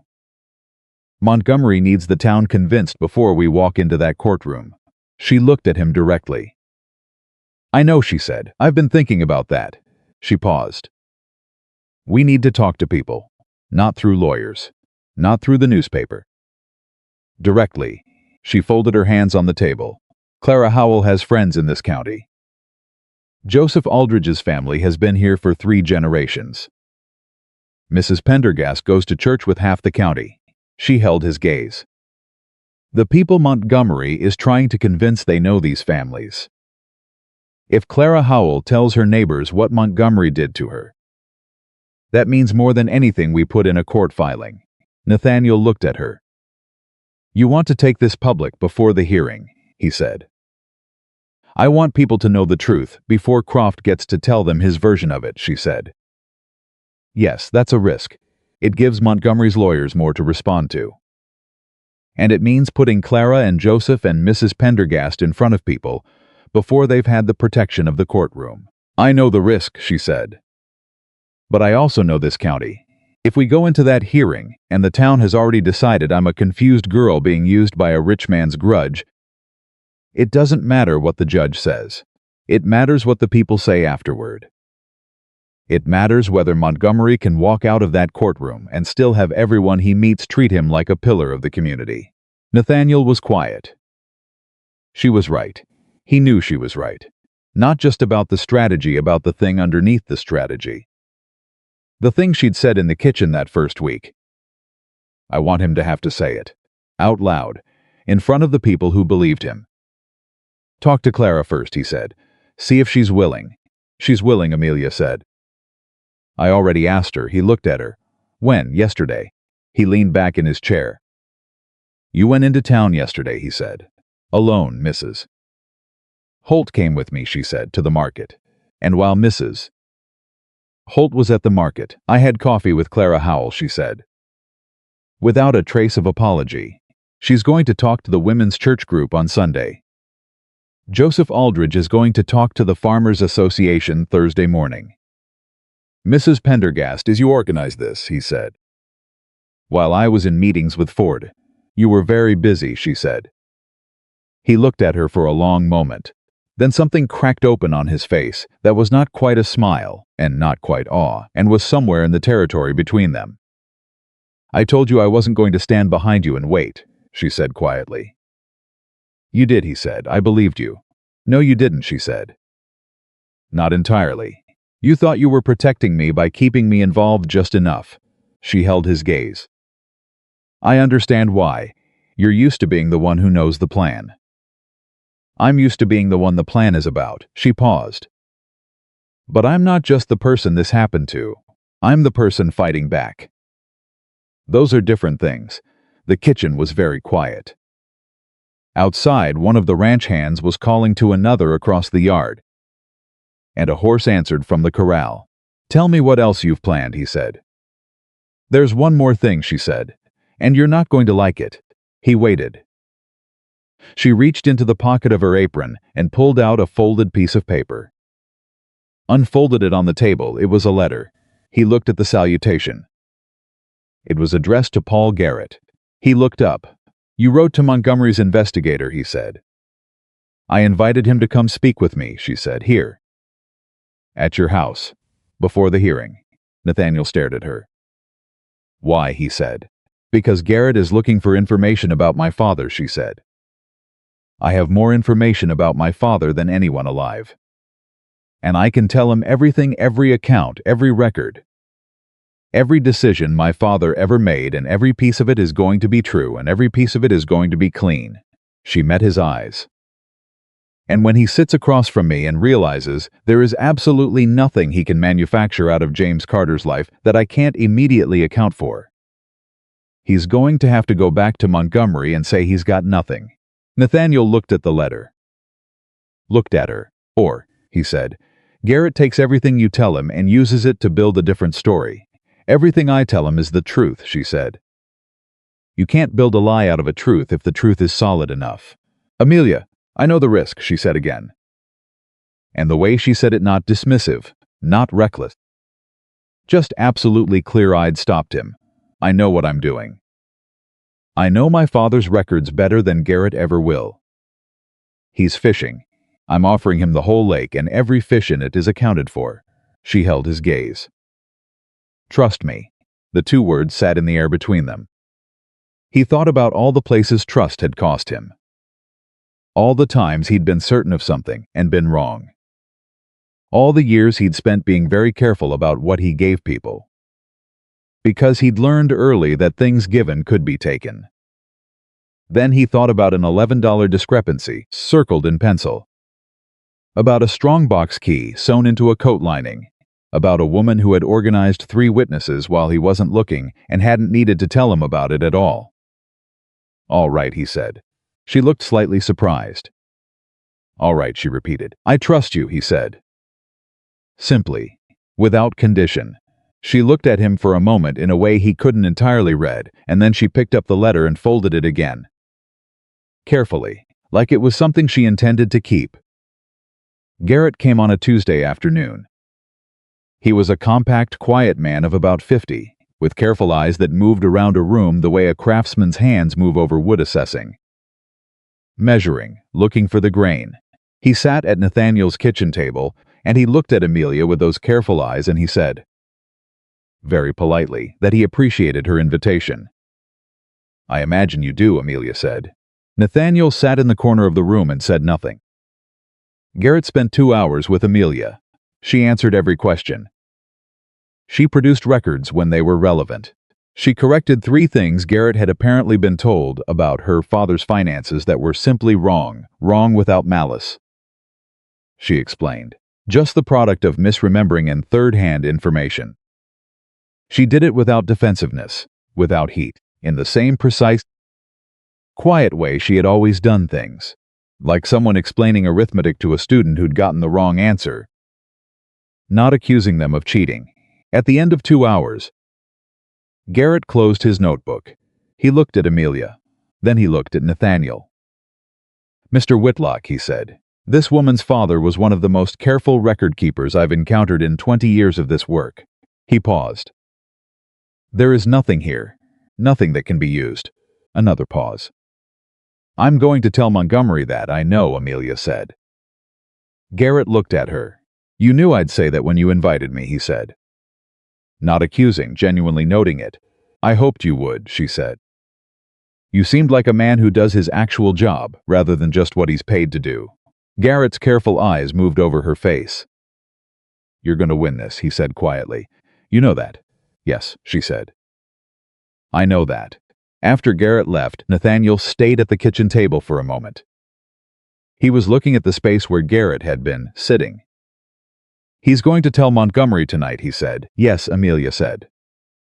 She was stacking the cups. "Montgomery's going to know we don't have a weakness where your father is concerned." "Good," she said. "Let him know it. He's going to go harder elsewhere." "The last week before the hearing, let him," she said. She turned around. Her face was steady. "I spent 14 months being afraid of what he would do next. I'm done being afraid." She looked at Nathaniel. He's the one who should be afraid now. And she was right. Because in 6 days, Harlan County was going to find out what happened when a man like Caleb Montgomery spent years believing nobody would look too hard. In 6 days, somebody was going to look, and they were going to look at everything. The night before the hearing, neither of them slept much. Nathaniel knew this because he was in the study at 2 in the morning, and he could see the light still burning under the door of the room Amelia had been using. He thought about knocking, decided against it. Then the door opened on its own. She came out with a lamp and stopped when she saw him. They looked at each other across the dark hallway. "I was going to get water," she said. "The kitchen's that way," he said. "I know which way the kitchen is," she said. "I live here." He blinked. She seemed to realize what she'd said. Something flickered across her face, not embarrassment. Exactly. More like surprise at herself. "I meant I've been here long enough to—" "You live here," he said quietly. "That's fine." She looked at him. In the low lamplight, in the silence of the house, something had gone different between them, softer at the edges. More honest than either of them usually allowed in daylight. "I'm scared," she said. Simply, like saying it out loud was something she'd decided to do deliberately. Because it was true and she'd spent too long not saying true things. "I know," he said. "Not of losing," she said. "I know we're not going to lose. I'm scared if she stopped, of standing in that room. In front of all of them, the people who looked away from me. Who decided I wasn't worth believing." She held the lamp a little tighter. "I'm scared of looking at their faces." He looked at her for a moment. "When we walk in tomorrow," he said, "you don't look at them. You look straight ahead. You look at Harmon. You look at Ford. You look at me." He held her gaze. "We've been building this for 6 weeks. Amelia, every witness, every hour at that desk. That's what you take into the room. Not them." She looked at him. "You called me Amelia," she said. "A beat." "You've been calling me Miss Carter for 6 weeks," she said. "I know." "Another beat, Nathaniel," she said. "Yes," he said again. She let out a breath that was not quite a laugh and not quite a sigh. "Go to sleep, you're gonna need it." "You too," he said. She turned back to the kitchen. He stood in the hallway until her lamp disappeared around the corner. Then he stood there a little longer. He had walked into a lot of things in his life, knowing exactly what was at stake. Land disputes, contract negotiations, things that had cost him sleep and money, and, in one instance, a year of his life spent in court in Richmond, fighting a man who'd tried to take the north parcel of his land through forgery. He had never walked into anything knowing that what was at stake felt like this. He went back to the study. He did not sleep. But by 7 in the morning, when the house stirred and Mrs. Holt started making noise in the kitchen, and he heard Amelia's steady footsteps on the floorboards above, he felt something settle in him that had not been settled in a long time. They were ready. Montgomery just didn't know yet how ready. The courthouse was full by 8:30. Nathaniel had expected a crowd. He had not expected every seat taken, people standing along the back wall, and a line outside the door still waiting to get in. Harlan County had apparently decided that whatever else was happening that morning, it needed to be witnessed. He walked in with Amelia on his left and Ford on his right. He had told Amelia the night before not to look at the crowd. She walked in looking straight ahead, chin level, hands quiet at her side. And she did not look at anyone. But he looked. He looked because it was his job to know what they were walking into. He saw Clara Howell in the 3rd row, sitting very straight, hands folded in her lap. He saw Joseph Aldridge near the aisle. His jaw set, his notebook from 2 years of careful writing tucked under his arm. He saw Mrs. Pendergast 2 rows behind them, wearing her good dress, the one she'd probably worn to her husband's funeral. He saw Walt Greer near the back, standing against the wall with his arms crossed, in the particular posture of a man who intended to stay exactly where he was, regardless of what happened. He saw Thomas Reed alone near the far side of the room. Reed wasn't looking at Nathaniel. He was looking at Amelia with the expression of a man who was trying to decide something and hadn't finished deciding yet. And he saw Caleb Montgomery at the opposite table, flanked by Daniel Croft and 2 associates, looking exactly as he had always looked, well-dressed, composed, with that practiced warmth set to a lower register appropriate for a courtroom. Montgomery caught Nathaniel's eye across the room and held it for exactly 1 second before looking away. It was the look of a man who was still confident. Nathaniel filed that away. They sat. Ford arranged his papers with the precise calm of someone who had done this a great many times and had long since stopped being moved by the theater of it. Amelia sat straight beside Nathaniel, and he felt rather than saw the way she had locked herself down, every nerve controlled, every reaction managed. He leaned slightly toward her. "Remember," he said, barely audible. "I remember," she said, without moving her head. Judge Harmon came in at 9 o'clock exactly. He was a lean man of 65 with a face that had weathered a great many things and retained the kind of patience that comes from having seen people at their worst for a very long time. "We're here on the matter of Carter versus Montgomery," Harmon said, settling his glasses. "Fraud, breach of executor's duty, and financial misrepresentation. Mr. Ford, you may begin." Ford stood up. "And the next 4 hours changed everything," Ford opened quietly. He always did.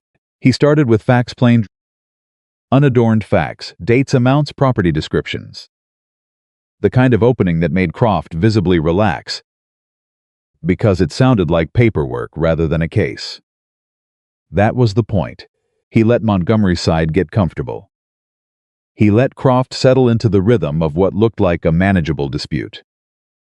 He presented the basic estate records, the initial complaint, the timeline of events from James Carter's death through the debt notice filed against Amelia. He was methodical and unhurried, and the room began to settle into what felt like a long, dull morning. Then Ford said, "Your Honor, I'd like to introduce Exhibit 7. He set the shell company registration for Harlan Valley Development Partners on the table. Croft looked at it. His posture changed just slightly. "Just enough. Harlan Valley Development Partners," Ford said, "was registered with the county 6 months before it received a transfer of 7 acres of Carter property that the estate record show was sold for $400. He paused.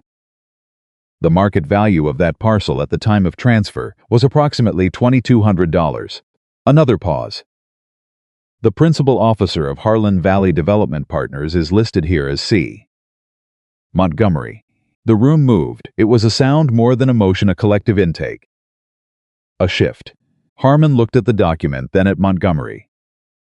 Montgomery's expression hadn't changed, but Croft leaned over and said something in his ear. Fast and quiet, Ford was already moving to Exhibit 8. "Ridgecrest Land Management," he said, "registered 2 months later. Principal Officer C. Montgomery." He set down the next transfer record. 6 acres of Carter property, transferred for $350. Market value at time of transfer, approximately $1,900. Another sound from the room. Ford set down the next document, Valley Growth Consolidated. Principal Officer C. Montgomery, and the next Harlan Agricultural Trust. Principal Officer, objection. Croft was on his feet. "Your Honor, this chain of documents has not been properly authenticated, and they were produced under your client's own injunction response," Ford said, without raising his voice. "They are Montgomery's own filings, registered with this county's own clerk.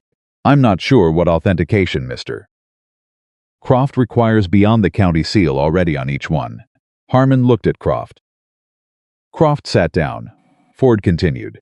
"By the time he finished with the shell companies, The total was on a board at the front of the room. $6,412. Taken from James Carter's estate through a series of property transfers to companies that existed on paper. Registered in Caleb Montgomery's name, that had never operated as actual businesses and whose sole function appeared to be receiving land at below market value and absorbing it into Montgomery's personal holdings. The room was very quiet now, not the quiet of boredom. The quiet of people who are processing something that is changing what they thought they knew. Montgomery was still composed, but the practiced warmth was gone. What was under it was harder and older and considerably less pleasant. "Harmon," said Mr. Croft, "your client will want to respond to these exhibits before we proceed to testimony." Croft stood. He was good. Nathaniel had expected that, and Ford had been right about it. He was smooth and organized, and he attacked the documents from 3 angles at once: authentication, interpretation, and relevance. He argued that the transfers were legitimate estate management decisions made in the best interests of the estate. That the below-market prices reflected the actual condition of the parcels at time of sale. That the use of management companies was a standard practice for estate administrators handling complex property portfolios. He was persuasive. He was also, Nathaniel thought, working very hard. And men who are very good at their jobs only work that hard when they know the ground underneath is soft. Then Ford called his first witness. Clara Howell walked to the stand. She was 62, small, white-haired, and she sat down with the straight back of a woman who had decided that this was the thing she had come here to do, and she was going to do it. She folded her hands in her lap, looked at Ford, and answered every question in a clear, steady voice. She described her husband's estate, the appointment of Montgomery as executor, the gradual disappearance of the land parcels, the settlement she'd been offered and accepted because she hadn't known what else to do. The way Montgomery had explained everything kindly, patiently, as if the numbers not adding up was simply a matter of her not understanding how these things worked. Croft cross-examined her for 20 minutes. He was precise and relentless, and he pushed on every point where her memory was imprecise or her documentation was incomplete. He was not cruel. He was too smart to be cruel to a 62-year-old widow in a crowded room, but he was thorough. And by the time he finished, he had created the impression that Clara Howell was a grieving woman whose understanding of her husband's finances had been limited and whose interpretation of events might be colored by that grief. Clara stepped down. She walked back to her seat and sat very still. Ford called Joseph Aldridge. Joseph was 22 and angry in the way of someone who had held it together for a long time. And he brought his notebook to the stand, and he read from it. He read dates and amounts and names and transfer records in a flat, controlled voice that was, if anything, more damning than emotion would have been. He had been keeping records for 2 years. He read from them for 40 minutes. Croft objected to the notebook being used as a reference 14 times. Harmon sustained 4 of them and overruled the rest. When Joseph stepped down, he looked at Amelia as he passed. She gave him a small nod. Then Ford said, "Your Honor, I call Amelia Carter." The room went completely still. Amelia stood. Nathaniel had been watching her all morning, watching how she held herself, how she breathed, how she managed the hours of testimony that were about and around her without being asked yet to speak for herself. She had been absolutely controlled, not rigid controlled. The way a river is controlled by its banks, the force of it all there. Just directed. She walked to the sat down. She looked at Ford, and she started with her father. Not with the fraud, not with Montgomery, with James Carter. Who he was, how he worked, what he had built over 30 years of careful, honest effort on a piece of Virginia land that had been worth nothing when he bought it, and worth something considerable when he died. She described him without sentimentality, which was more powerful than sentiment would have been. She described him as a man who kept records, who honored his word, who trusted carefully and extended that trust rarely. He trusted Caleb Montgomery, Ford said, Amelia said. For 20 years. He had reason to, and after his death, Montgomery was appointed executor. I was 24, and I had never administered an estate.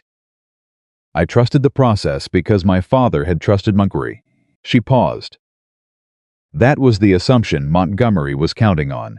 She walked through the 14 months after her father's death. She walked through it with the same precision she had brought to every ledger she'd ever sat down with dates, amounts, the exact wording of conversations she had with Montgomery, the specific questions she had asked, and the specific responses she had received. She described finding the discrepancies. She described going to Montgomery. She described the kindness with which he had told her she was confused. She did not raise her voice. She did not cry. She kept her hands folded in her lap, and she looked at Ford, and she spoke in the steady, clear voice of someone who had spent 6 weeks preparing for exactly this and was not going to waste a single word of it. Then Ford introduced James Carter's letter, the one from the strongbox, the one addressed to Amelia, the one that said the Ridgeline property was to remain in her name absolutely and that no portion of it was to be sold under any circumstances short of her direct written consent. The one witnessed by Caleb Montgomery. Ford read the key passage aloud. Then he looked at the room. Then he looked at Montgomery. The silence in the courtroom was a specific kind of silence, the kind that descends when something has just become undeniable. And everyone in the room is absorbing what that means. Montgomery's composure, for the first time all morning, showed a crack. It was small, a tightening around the eyes, a slight adjustment of his position in his chair, something that a person not watching very closely would not have caught. Nathaniel caught it, Ford had caught it, and Amelia, from the witness stand, caught it too. He could tell by the way she straightened infinitesimally, barely the way a person straightens when they see something they have been waiting a long time to see. Croft was on his feet. Your Honor, the document's chain of custody is. The document was produced from a locked strongbox on Miss Carter's own property, Ford said. A property currently under this court's injunction. The box was opened in the presence of a witness. The document itself bears Mr. Montgomery's signature as witness to the original signing. I'm prepared to call a handwriting expert if Mr. Croft wants to challenge the signature. Harmon held up a hand. Croft sat. Harmon looked at the letter for a long time. Then he said, Mr. Croft, does your client wish to explain his signature on this document in relation to the subsequent transfer of the Ridgeline parcel? Croft leaned over to Montgomery. They spoke in low voices for nearly a minute. The room waited. Finally, Croft straightened. Your Honor, he said, my client maintains that the transfers made were within the scope of his authority as executor and were made in the best financial interests of the estate. Harmon looked at him. He transferred land to a company he owned, Harmon said.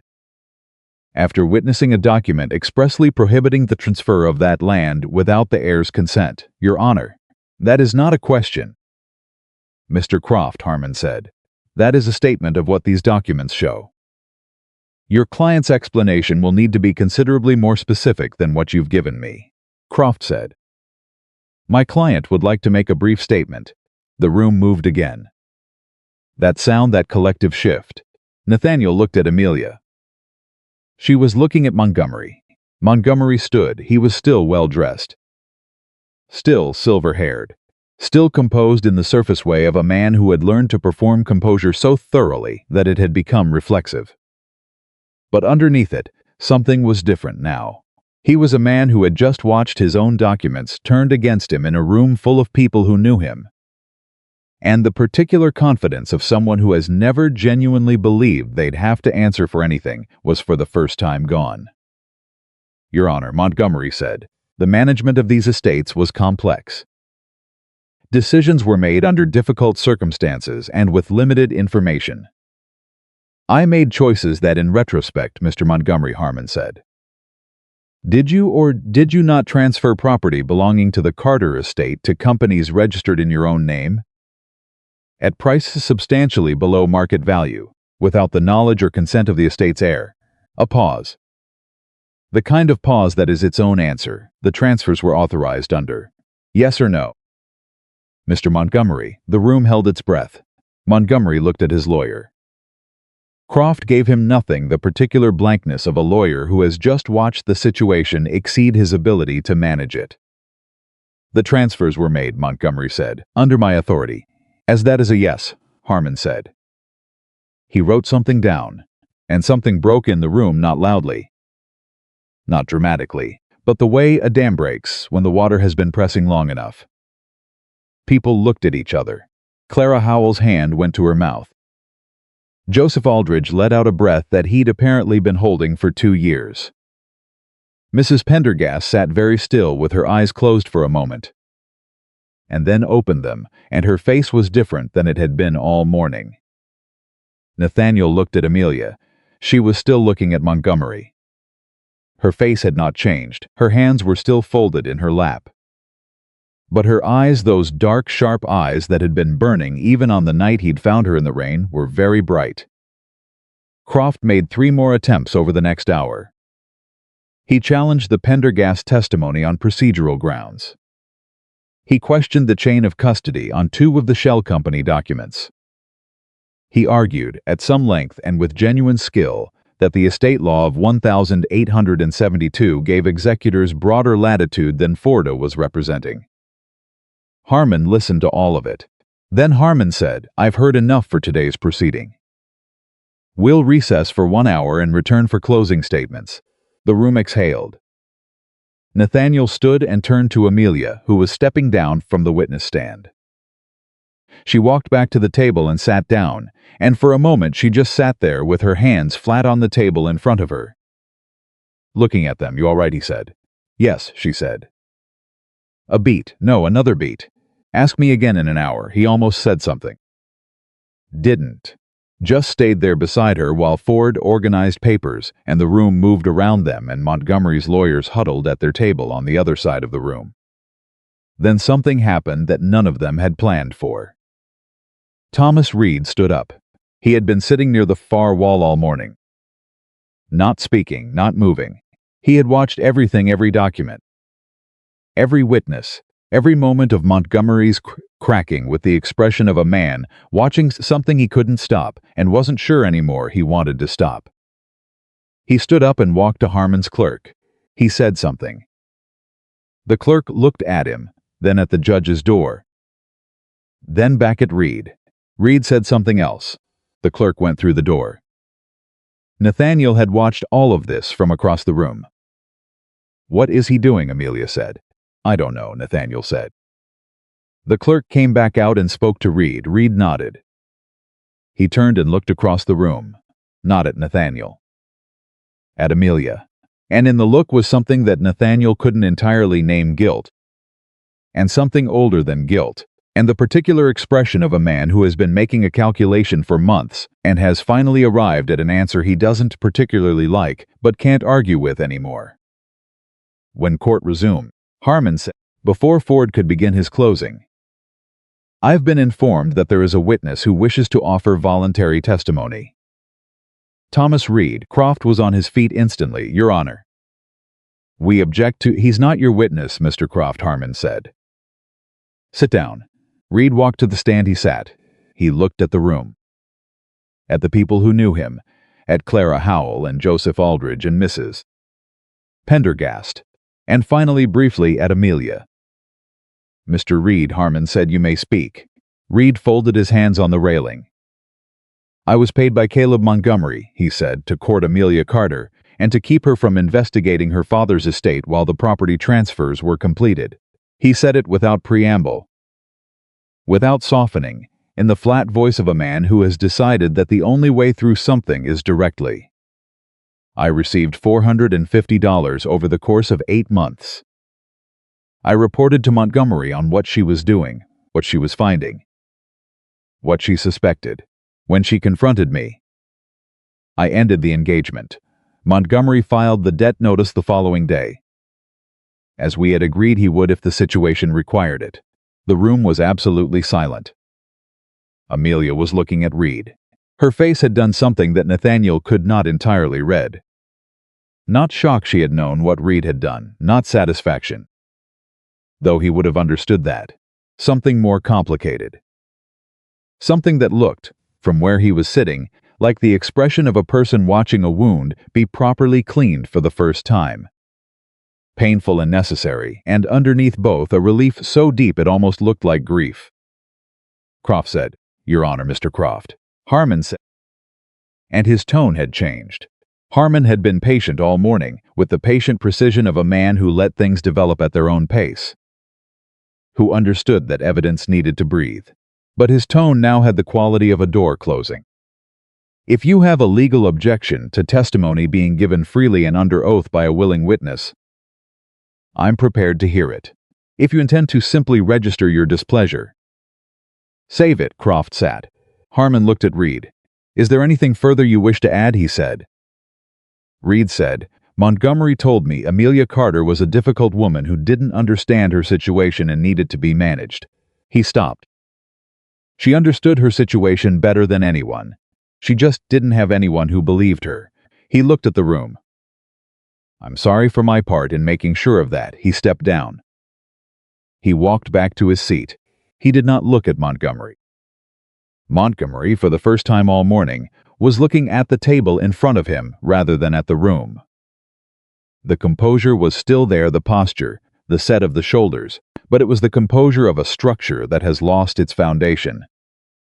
The form of a thing after the substance has gone. Forda's closing statement took 14 minutes. He had told Nathaniel it would be short, because the evidence was not short. And a long closing after a long day of evidence was a thing that exhausted juries and lost cases. He stated what had been proven, connected each piece of evidence to each element of the charge. And he said, at the end, something that he had written out in advance and read verbatim, which was unusual for Ford. He said, "James Carter trusted Caleb Montgomery with the most important thing he had, the security of his daughter's future. That trust was calculated, deliberate, and total.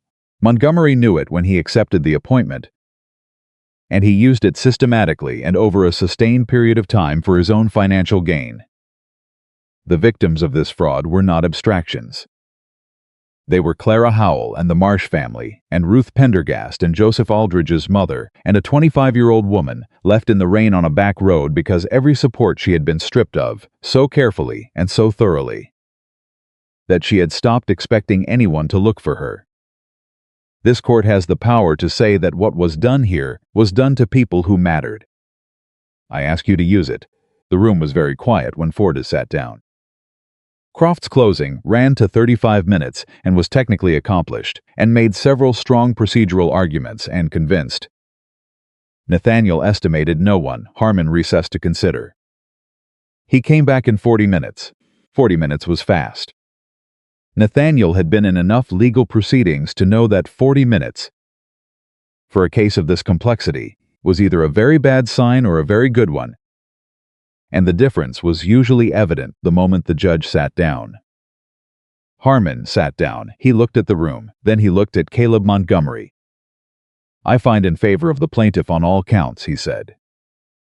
The property transfers, made through Harlan Valley Development Partners, Ridgecrest Land Management, Valley Growth Consolidated, and Harlan Agricultural Trust are hereby voided. The Carter estate property reverts to Amelia Carter in full. The debt notice filed against Miss Carter is dismissed. Mr. Montgomery is ordered to make financial restitution to the Carter estate in the amount of $6,412, plus interest, within 90 days. He paused. "I am additionally referring this matter to the state attorney's office for review of potential criminal charges. And I am requesting the state attorney review the executor arrangements on the Howell, Pendergast, and Aldridge estates using the evidence presented today." He looked at Montgomery for one more moment. "This court is adjourned." He stood. Everyone stood. And then the room broke. Not into chaos, into sound. The sound of people who have been holding their breath for a long time, all breathing at once. Clara Howell was crying quietly, her hands still folded in her lap, tears running down her face without any change in her expression. Like she'd been trying so hard to be composed that she hadn't told her eyes about the plan. Joseph Aldridge said something to the man next to him and gripped the back of the bench in front of him. Mrs. Pendergast stood up very straight and then sat back down, like her legs had made a decision her mind hadn't approved yet. At the plaintiff's table, Ford was already making notes for the restitution filing. Nathaniel turned to Amelia. She was still seated. She had not moved during the verdict. Had not made a sound. She was sitting exactly as she had been sitting, straight, hands flat on the table, looking at the front of the room. "Amelia," he said. She turned and looked at him. Her eyes were bright. Not with tears, he wasn't sure, in that moment, if she had tears left. With something that looked like the particular brightness of a person who has been in the dark for a very long time and has just seen light from a direction they'd stopped expecting it. "He has to pay it back," she said. "He has to pay it back," Nathaniel confirmed. "And the land is yours." She looked at him for another moment. Then she said very quietly, "My father was right." Nathaniel said, "He told me once I was maybe 12 and I'd found an error in someone's account that they'd been trying to hide," he said. "Amelia, the truth always leaves a mark somewhere else. You just have to be patient enough to find it." Nathaniel looked at her. "He was right," he said. She nodded, just once, and then she looked toward the front of the room, where Montgomery was being spoken to by Croft with the tight, rapid delivery of a lawyer managing a situation that has fully escaped management. And then beyond Montgomery, to the people filling out of the rows, the neighbors. The townspeople, the people who had been told a story and believed it, and were now quietly, in the shuffling exit of a crowded room, beginning to understand that they'd been lied to. Montgomery looked up once. He looked at Amelia. She looked back. She didn't smile, didn't speak, didn't look away. She just held his gaze for exactly as long as she needed to. And then she turned away first, not because she had to, but because she was done, and there was nothing in his direction worth spending another second on. Walt appeared at the door of the courtroom and tipped his hat to her. Ford closed his briefcase. Nathaniel stood. Amelia stood beside him. And they walked out of the courtroom together into the hallway, where Clara Howell caught Amelia's hands in both of hers and held them. And Joseph Aldridge said nothing but looked at her with the expression of someone who had been handed something back that they'd given up on. And Mrs. Pendergast hugged her once, briefly and fiercely, the way older women hug when they mean it outside. The October light was clear and cold, and the street was ordinary, and the town was the same town it had been that morning. But something in it had changed, the kind of change that doesn't announce itself, that just settles in quietly into the spaces between things, into the way people would remember this day when they talked about it later, into what Caleb Montgomery's name would mean from now on when someone said it out loud. Nathaniel stood beside Amelia on the courthouse steps. She looked out at the street. "It doesn't feel the way I thought it would," she said. "What did you think it would feel like?" "Bigger," she said. "Louder." A pause. It just thought about it. "Quiet. Like something finally stopped making noise that I'd been hearing for so long I'd forgotten what silence sounded like." He stood there with her for a moment. "Your land is waiting," he said. She looked at him sideways. "My land," she said, like the words were something she was trying on, testing the fit. "Your land," he said again. She looked back at the street. "I don't know what comes next," she said. "Not exactly." "Nobody does," Nathaniel said. "Not exactly." She was quiet for a moment. Then she said, "Whatever it is," and stopped. He waited. "Whatever it is," she said again. "I want it to be mine. Chosen. Not just what's left after everyone else took what they wanted. It will be," he said. She looked at him. He looked back. And standing there on the courthouse steps in the October light, with the town moving past them, and the verdict settling into the record and 6 months of careful, patient work finally arrived at its conclusion, something passed between them that was too quiet and too solid to be called anything dramatic. It was just real. The realest thing in a day full of things being made real. She looked back at the street. "Thank you," she said. for stopping that night. He looked at the same street. "Thank you," he said, "for being worth stopping for." She was quiet for a moment. Then she laughed a short, real laugh, the kind that escapes before a person's had time to decide whether they're going to let it. It was the first time he'd heard her laugh. He thought it was possibly the best sound he'd heard in years. The restitution check arrived on a Thursday morning. 90 days to the date from Harmon's ruling. Walt brought it in with the mail. Same as always, set it on the breakfast table without ceremony. But this time he paused before he left the room, which was unusual for Walt, and looked at the envelope for just a moment with the expression of a man who wanted to say something and had decided the envelope said it well enough on its own. Amelia was already at the table. She picked it up. Read the return address, set it back down, picked up her coffee. Nathaniel watched her from across the table. "You're not going to open it," he said. "In a minute," she said. She drank her coffee, set the cup down. Looked at the envelope again. $6,412, she said. Plus interest. Plus interest, he confirmed. From Caleb Montgomery. From Caleb Montgomery's remaining assets, Nathaniel said. There's a difference. He had to liquidate 2 properties to cover it. Something moved across Amelia's face. Not satisfaction exactly. Something quieter than that. The expression of a woman who had spent 14 months being told she was wrong about everything and was now holding, in envelope form, the formal acknowledgement that she had been right about all of it. She opened the envelope, looked at the check, folded it back up, put it in her apron pocket. "I'm going to the farm today," she said. He had known this was coming. She had been back twice already, once right after the verdict, to walk the property with Ford and the county surveyor who was drawing the restoration paperwork, and once alone, which she had not told him about until after, and which he had decided not to make an issue of. This time felt different. He could tell by the way she said it. Not a report. "A decision," he said. She looked at him. "You don't have to," she said. "I know," he said. "I'll come." She didn't argue. They rode out together in the early morning, before the day had fully committed to its own temperature. The Carter farm was 4 miles east of Whitlock Acres, a distance that had seemed much longer on a rainy October night when he'd found her on the road, and seemed shorter now in November light with the fields bare and honest on either side. The farmhouse was unlocked. The injunction had been lifted 3 weeks ago, and the last of Montgomery's people had been off the property inside a day of Harmon's ruling, because Nathaniel had sent Walt to stand at the gate and make sure of it. The house had been empty since then. Amelia went in first. He stayed at the door for a moment, and then he went in behind her, because it was her house, and he wasn't going to walk in ahead of her. She stood in the front room and looked at it. He couldn't see her face from where he was standing, but he could see her shoulders, and the way they were set told him everything taut and careful. The way she held herself when she was managing something that was difficult to manage.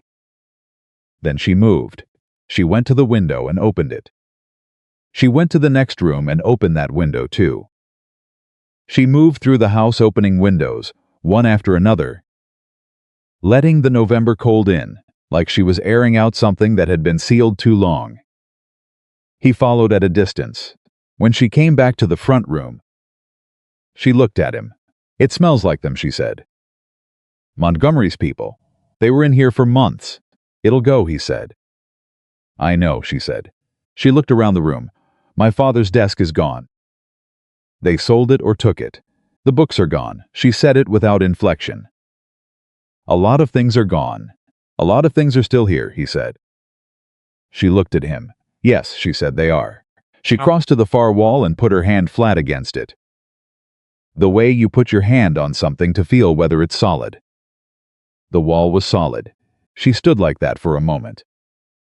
And then she took her hand back, and when she turned around, her face had settled into something that was not peace. Exactly, but was in the direction of it. "I need to hire people," she said. "The spring planting is going to need. I have 3 hands who want work after the winter slow," Nathaniel said. I'll send them over Monday. She looked at him with the expression she always got when he did something practical before she'd finished thinking through whether she needed it. I was going to ask, she said. I know, he said. You were building up to it. I don't build up to things, she said. You do, he said. When you're not sure you want to need something. You build up to asking for it. She opened her mouth, closed it, looked at him with a directness that was not quite annoyance and not quite recognition. 3 hands, she said. Monday, he said. She turned back to the room. I'm going to stay here tonight, she said. I need to start being here. In the house. She stopped. Not at yours. He had known this was coming too.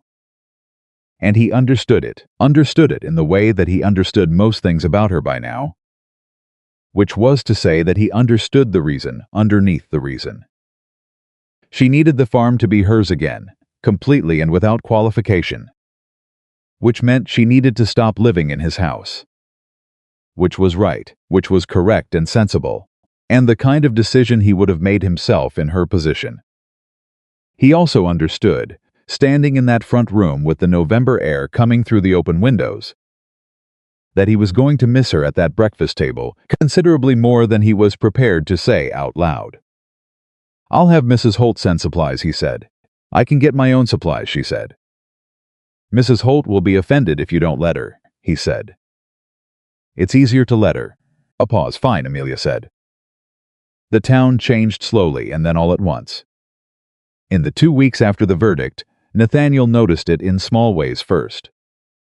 People who had crossed the street rather than past the Gazette editor now stopped to tell him his coverage of the hearing had been inadequate.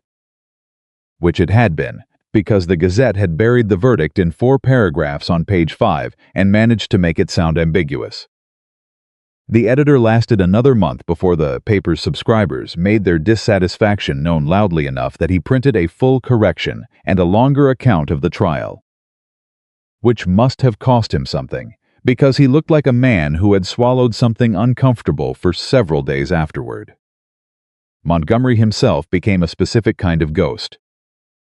He was still in Harlan County he had not run, which Nathaniel gave him reluctant credit for. Though he suspected the decision was more about the state attorney's investigation, making travel inadvisable than about any particular backbone. He was at church on Sundays. He was at the bank, which was now under the oversight of a state-appointed monitor. Every morning at 9. But the ease was gone, the warmth was gone. The way he moved through a room had changed carefully. Like a man who had learned that the ground beneath him was not as solid as he'd believed and was now checking each step. People who had spoken well of him for 30 years found that they had less to say.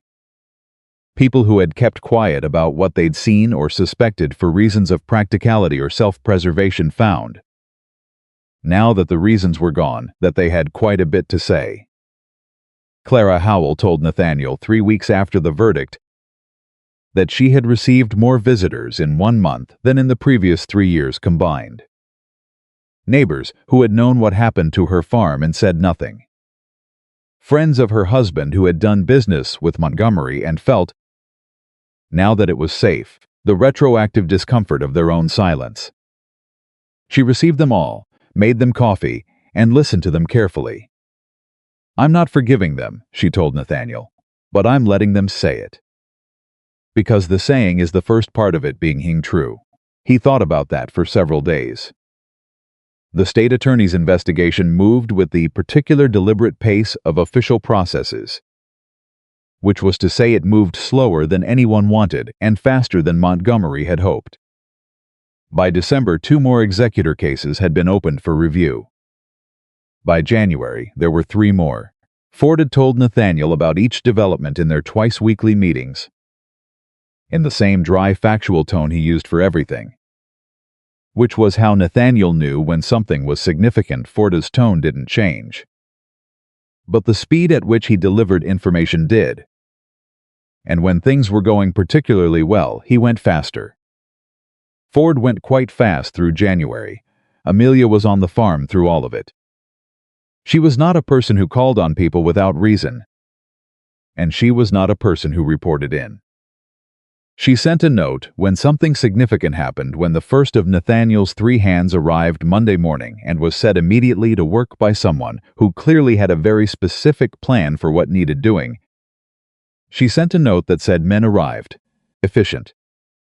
Barn situation improving. When the last of the county surveyor's restoration papers were filed and the land was officially, undeniably, on record as hers in every parcel that had been taken, she sent a note that said, done. When the first credible rumor reached her that the state attorney was considering charges against Montgomery, she sent a note that said, good. He kept the notes in his coat pocket. He did not examine why he went to the farm on a Saturday in late January. No specific reason. He had told himself on the ride over that he was checking on the hands, which was partly true. But the hands were Walt's responsibility, and Walt had reported to him twice that week, and everything was fine. So the specific reason was, in fact, that it had been 11 days since he'd seen her, and he had found that 11 days was longer than he was comfortable with. He found her in the field behind the barn, walking the east boundary, which the survey had confirmed was slightly different from what the old records showed, a difference of about 40 feet. In her favor, which she had apparently been thinking about since the survey came in and had decided needed to be seen in person before she could feel right about it. She heard him coming and turned. She looked different than she had when he'd found her in October. Not healthier, she'd been healthy for months. Something else. Something about the way she stood in her own field, on her own land, in the cold January light, like a person who has found the right position for themselves after a long time in the wrong one, and has stopped correcting and started simply being. 40 feet, she said when he got close enough. Good 40 feet, he said. Excellent 40 feet, she said. There's a creek access point in it. My father would have been unreasonably pleased. He sounds like a man who appreciated a well-placed 40 feet, Nathaniel said. She smiled. It was still the thing that surprised him most. Every time. Not because she didn't smile, she smiled more now. More than she had in the first months, when smiling had been something she did rarely and carefully. Like spending from a limited supply, but because the smile, every time, was so specifically hers, not performed. Not managed. Walk with me, she said. They walked the boundary. She explained the survey findings as they went, which parcels had been fully restored, which one had a timber rights question still pending, what she intended to plant in the south field in spring. She talked about the farm the way she talked about everything she understood deeply, precisely, and without waste, but with a warmth underneath the precision that she didn't edit out the way she used to. He listened. That was what he was good at with her. Listening and not filling the quiet when the quiet didn't need filling. They stopped at the fence line at the far east end. She looked at the land. Joseph Aldridge came by yesterday, she said. What did he need? She paused. He wanted to tell me that his mother's estate is being formally reopened. The state attorney's office called him. She looked out at the field. He cried. He tried not to, but he did. He's 22 years old and he's been fighting this since he was 20. And he sat in my kitchen and cried, and then he was embarrassed about it and I told him. She stopped. What did you tell him? Nathaniel said. I told him it was the right response to something being right after it was wrong for a long time. She paused. I told him crying wasn't weak. It was just the sound of relief being too big to stay quiet. Nathaniel looked at her. That's good, he said. I've had practice with the concept, she said. The wind moved across the field. Neither of them spoke for a moment. Then she said, why did you come today? Direct as always. No circling. He looked at the fence post in front of him. 11 days, he said. She turned to look at him. What? It had been 11 days since I'd seen you, he said. He stopped again. I'm not good at saying things like this. I've spent a long time not saying things because saying them cost too much, and the cost wasn't worth it. He looked at her. But you taught me something about that. She was very still. What did I teach you? She said quietly. That silent isn't safe, he said. It just feels safe, and there's a difference. He held her gaze. I missed you. At my breakfast table. At my desk, finding errors in my ledgers that I'd been too lazy to find myself. I missed you, and 11 days was too long, and I don't want— He stopped. I don't want to keep a respectful distance if the distance isn't what either of us actually wants. The field was very quiet. Amelia looked at him with the careful, measuring look she'd given him on the road in October, the look that was trying to determine what something cost before she reached for it. The look she used when something mattered enough that she couldn't afford to be wrong about it. It's my farm, she said. My name on the deed. That doesn't change. It doesn't. I run it myself, she said. My decisions, my accounts. Yes, he said. I'm not looking for someone to take care of me, she said. I had enough of that, people deciding what I needed, what I could handle, what was best for me. Her voice was level. I don't need that. I know, he said. I've never thought you did. She looked at him for another moment. What are you looking for? She said. He thought about it. He was not a man who answered important questions without thinking them through. And she was not a woman who would respect an answer that hadn't been thought through. So he thought. Someone to sit across from, he said finally. Someone who tells me when I'm wrong and means it. Someone who finds the errors I miss and doesn't wait to be thanked for it. He paused. Someone who isn't afraid of me and isn't impressed by me, and he stopped. Someone I can't stop thinking about, and I've tried. And I'm done trying. Amelia Carter looked at Nathaniel Whitlock for a long, still moment. Then she said, the fence needs repairing on the south side. He blinked.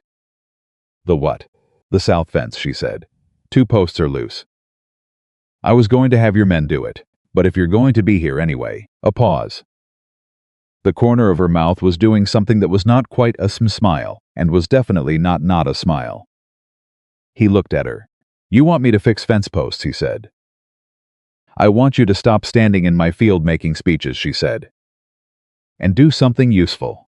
She turned and started walking toward the barn. The tools are in the south corner. You look like a man who knows how to set a fence post. He stood there for 1 second. Then he followed her. He was already smiling before he knew he was doing it. The state attorney filed charges against Caleb Montgomery in February. Formal charges: fraudulent misappropriation of estate funds, breach of fiduciary duty, and conspiracy to defraud. 7 counts across 4 separate estates.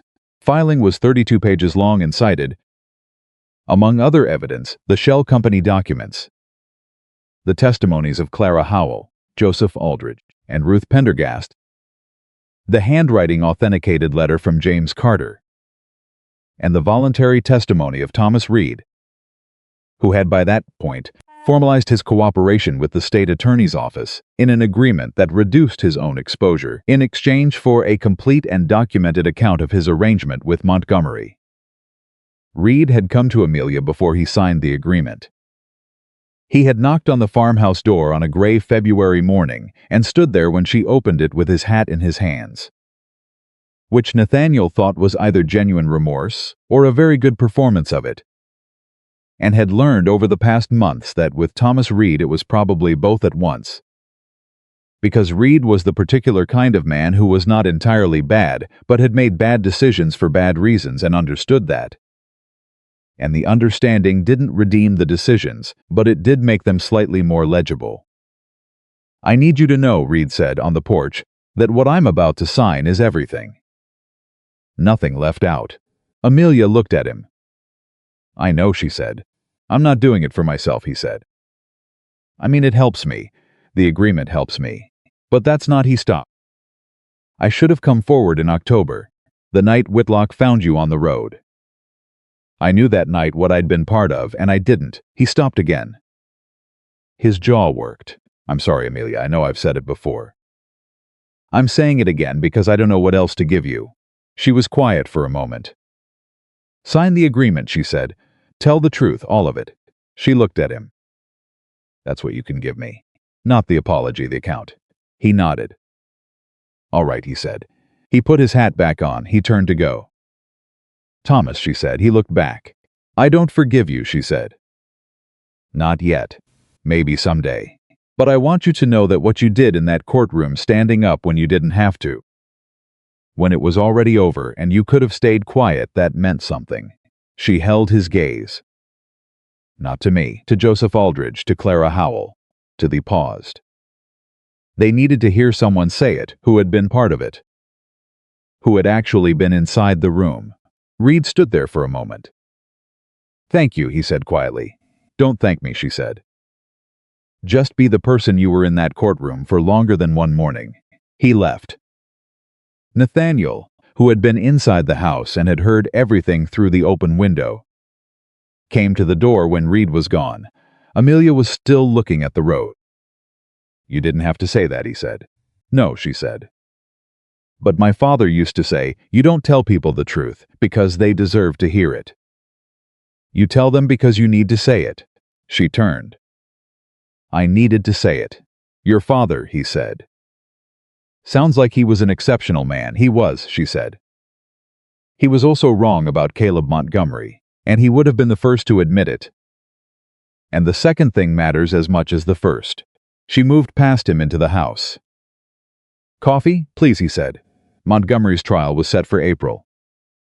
In the weeks between February and April, something happened in Harlan County that Nathaniel had not entirely predicted but recognized when he saw it.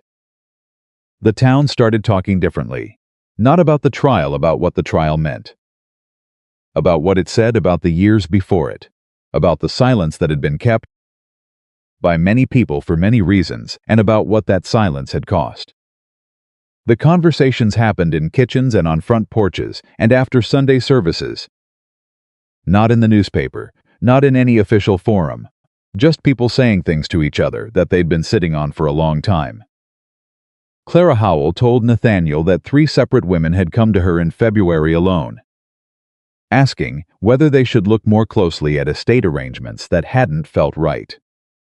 He sent each of them to Ford, for the first time in their 15 years of working together, told Nathaniel that he had more cases than he could comfortably manage and needed to bring in a second lawyer. Nathaniel said, "I'll pay for it." Ford said, "I know you will. I just wanted to make sure we had the conversation."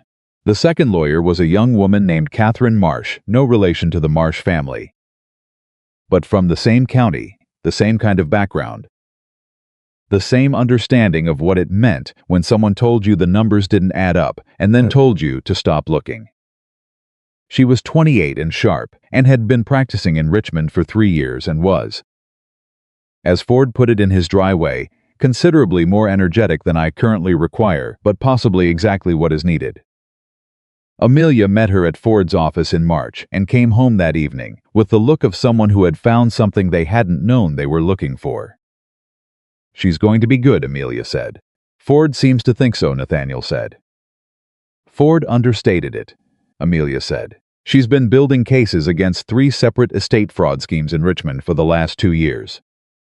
She came back to Harlan because she heard about what happened here." She paused. She said that she'd spent 2 years trying to make cases move and nothing moved. And then she heard that a circuit court judge in Harlan County had voided 6 fraudulent transfers in a single morning and referred the matter to the state attorney. And she drove down in 2 days because she wanted to see what kind of place did that. "What did you tell her?" Nathaniel said. "I told her it was the kind of place that had been letting it happen for 30 years, Amelia said. And then it stopped. She said it without pride. Just as a fact, the most accurate description of what had happened. Stated plainly, the way she stated everything that mattered. He looked at her across the kitchen table. "You know," he said, "that you did that." "We did that," she said. "You were the one who had the records," he said. "Who sat across from Garrett and gave him everything, and he came back empty. Who organized Clara and Joseph and Mrs. Pendergast before I knew it was happening. Who wrote to Reed." He held her gaze. "I had the lawyers and the money and the connections. You had the truth and the nerve to use it." She looked at him. "We," she said again. "Final." He let it be. Montgomery's trial lasted 4 days. Ford presented the case. Catherine Marsh assisted. Croft defended again, with slightly less of the smooth certainty he'd brought to the first hearing, which Nathaniel thought was the particular difference between defending a man you believe might be innocent and defending a man you know is not. The jury deliberated for 6 hours. They came back with guilty verdicts on 5 of the 7 counts. The sentencing was 2 weeks later. Nathaniel and Amelia were both in the courtroom for it. They sat in the same seats they'd sat in for the first hearing, which felt deliberate, though neither of them had said so. Harmon sentenced Montgomery to 4 years in the state penitentiary, with an additional requirement to make full restitution to all affected estates, a number that the state attorney's office had now calculated at just over $30,000. Across 7 families over the course of 12 years. $30,000. 12 years, 7 families. Amelia sat very still through the sentencing. Nathaniel sat beside her. When Harmon finished, when the gavel came down, when the room began to move and speak and breathe again, he looked at her. She was looking at the front of the room, at the space where Montgomery had been standing before he was let out, at the place where the thing she had been fighting for 14 months had just concluded. Clara's land, the Marsh family's parcels, Mrs. Pendergast's farm. She said the names like she was checking them off a list. Not a cold list. The kind you make when you need to account for every person and make sure none of them get left out. Joseph's mother's property. All of it going back, Nathaniel said. All of it going back, she said. She was quiet for a moment. Then she said he thought we'd stop at me. He was wrong, Nathaniel said. He thought one woman alone, with no money and no name left, wasn't going to be able to. She stopped. He thought he'd made me small enough that nothing I did would matter. He was wrong, Nathaniel said again. She turned and looked at him. So were you, she said. That first night, you thought you were helping someone who needed saving. He looked back at her. And he said, and you were, she said, but not the way you thought. She held his gaze. You didn't save me. You stood next to me while I saved myself. There's a difference. He thought about that. Yes, he said. There is. You needed that too, she said. Someone to stand next to. Someone to do something real with. She paused. You'd been using that power of yours to win things alone for so long that you'd forgotten it was supposed to be for something. He looked at her. She looked back. I know, she said. The courtroom was clearing around them. People moving past, speaking to each other, the ordinary aftersound of something having been concluded. Walt appeared at the end of their row and tipped his hat and moved off. Ford was already at the front of the room talking to Catherine Marsh. Both of them making notes. Nathaniel and Amelia sat. Neither of them was in a hurry. After a while, she said, That fence post you fixed in January, what about it? He said. There are 2 more that need doing, she said. On the north side. He looked at her. The north side, he said. It's been bothering me as she... he said. And the barn roof has a section that Amelia, he said. She stopped. Are you asking me to come to the farm? He said. She looked at him with the direct, honest, entirely undeflectable gaze that he had decided, somewhere in the last 4 months, was one of the most remarkable things about her. I'm asking you to come home, she said. The courtroom was almost empty now. Just the 2 of them, and the last few people filing out, and the long afternoon light coming through the windows, and the particular quality of a place that has held something important and is now quietly returning to itself. Nathaniel Whitlock looked at Amelia Carter, the woman who had been left in the rain, who had kept records in a strongbox because she'd been taught to believe the truth always leaves a mark somewhere else. You just have to be patient enough to find it. Who had organized 3 witnesses while he wasn't looking, and written to an investigator, and sat across from a man twice her age who had stolen her whole life and told him the truth so completely and so calmly that he had come back empty-handed. Who had fixed her own fence and run her own accounts and told Thomas Reed to be better and told Nathaniel Whitlock to stop making speeches and do something useful. Who had just sitting in a clearing courtroom with a guilty verdict still settling into the record, looked him in the eye and told him the truth about what he'd needed all along. "All right," he said. "All right," she said back. They stood up. They walked out of the courthouse together, into the April light, into a Harlan County that was not the same one they'd walked into 4 months ago, not the same town. Not the same story, not the same pair of people who had arrived at this door from such different directions and for such different reasons and had ended up, somehow, exactly where they were supposed to be. And in the years that followed, the years of the farm and the fence posts and the breakfast table and the ledgers and the cases that Catherine Marsh kept bringing and the families that kept finding their way to Ford's office, people in Harlan County would sometimes talk about what had changed and when. They would talk about the trial, about Harmon's ruling, about the state attorney's investigation. They would talk about Caleb Montgomery's name, which was now the kind of name people used to describe a particular kind of corruption. The way you use a name when a person has become a lesson. But the ones who had been in the courthouse that October morning, the ones who had watched a young woman in a dress that didn't fit her walk to the witness stand and tell the truth in a room full of people who had chosen not to believe her, those people talked about something else. About the particular quality of her voice, about the way she held her hands, about the fact that she didn't cry and didn't rage and didn't beg, but simply spoke clearly and without ornament, and let the truth be exactly as heavy as it actually was. They talked about the man who sat beside her, who had stopped on a dark road in October rain because General had stopped, and because a man who trusted his horse had learned to trust that some things needed to be paid attention to, who had knelt in the mud and asked a question the whole world had failed to ask. And they talked about what had come after, not as a love story, though it was, in the end, that too, but as something older than that. As the story of what happens when one person refuses to become what the world has decided they are, and one other person is paying close enough attention to see it. The truth had been buried. Someone had been brave enough to uncover it. And in doing so, in standing next to each other in the mud and the rain and the courtroom and the cold January field, two people had uncovered something else as well. Something that once found, neither of them was willing to give back.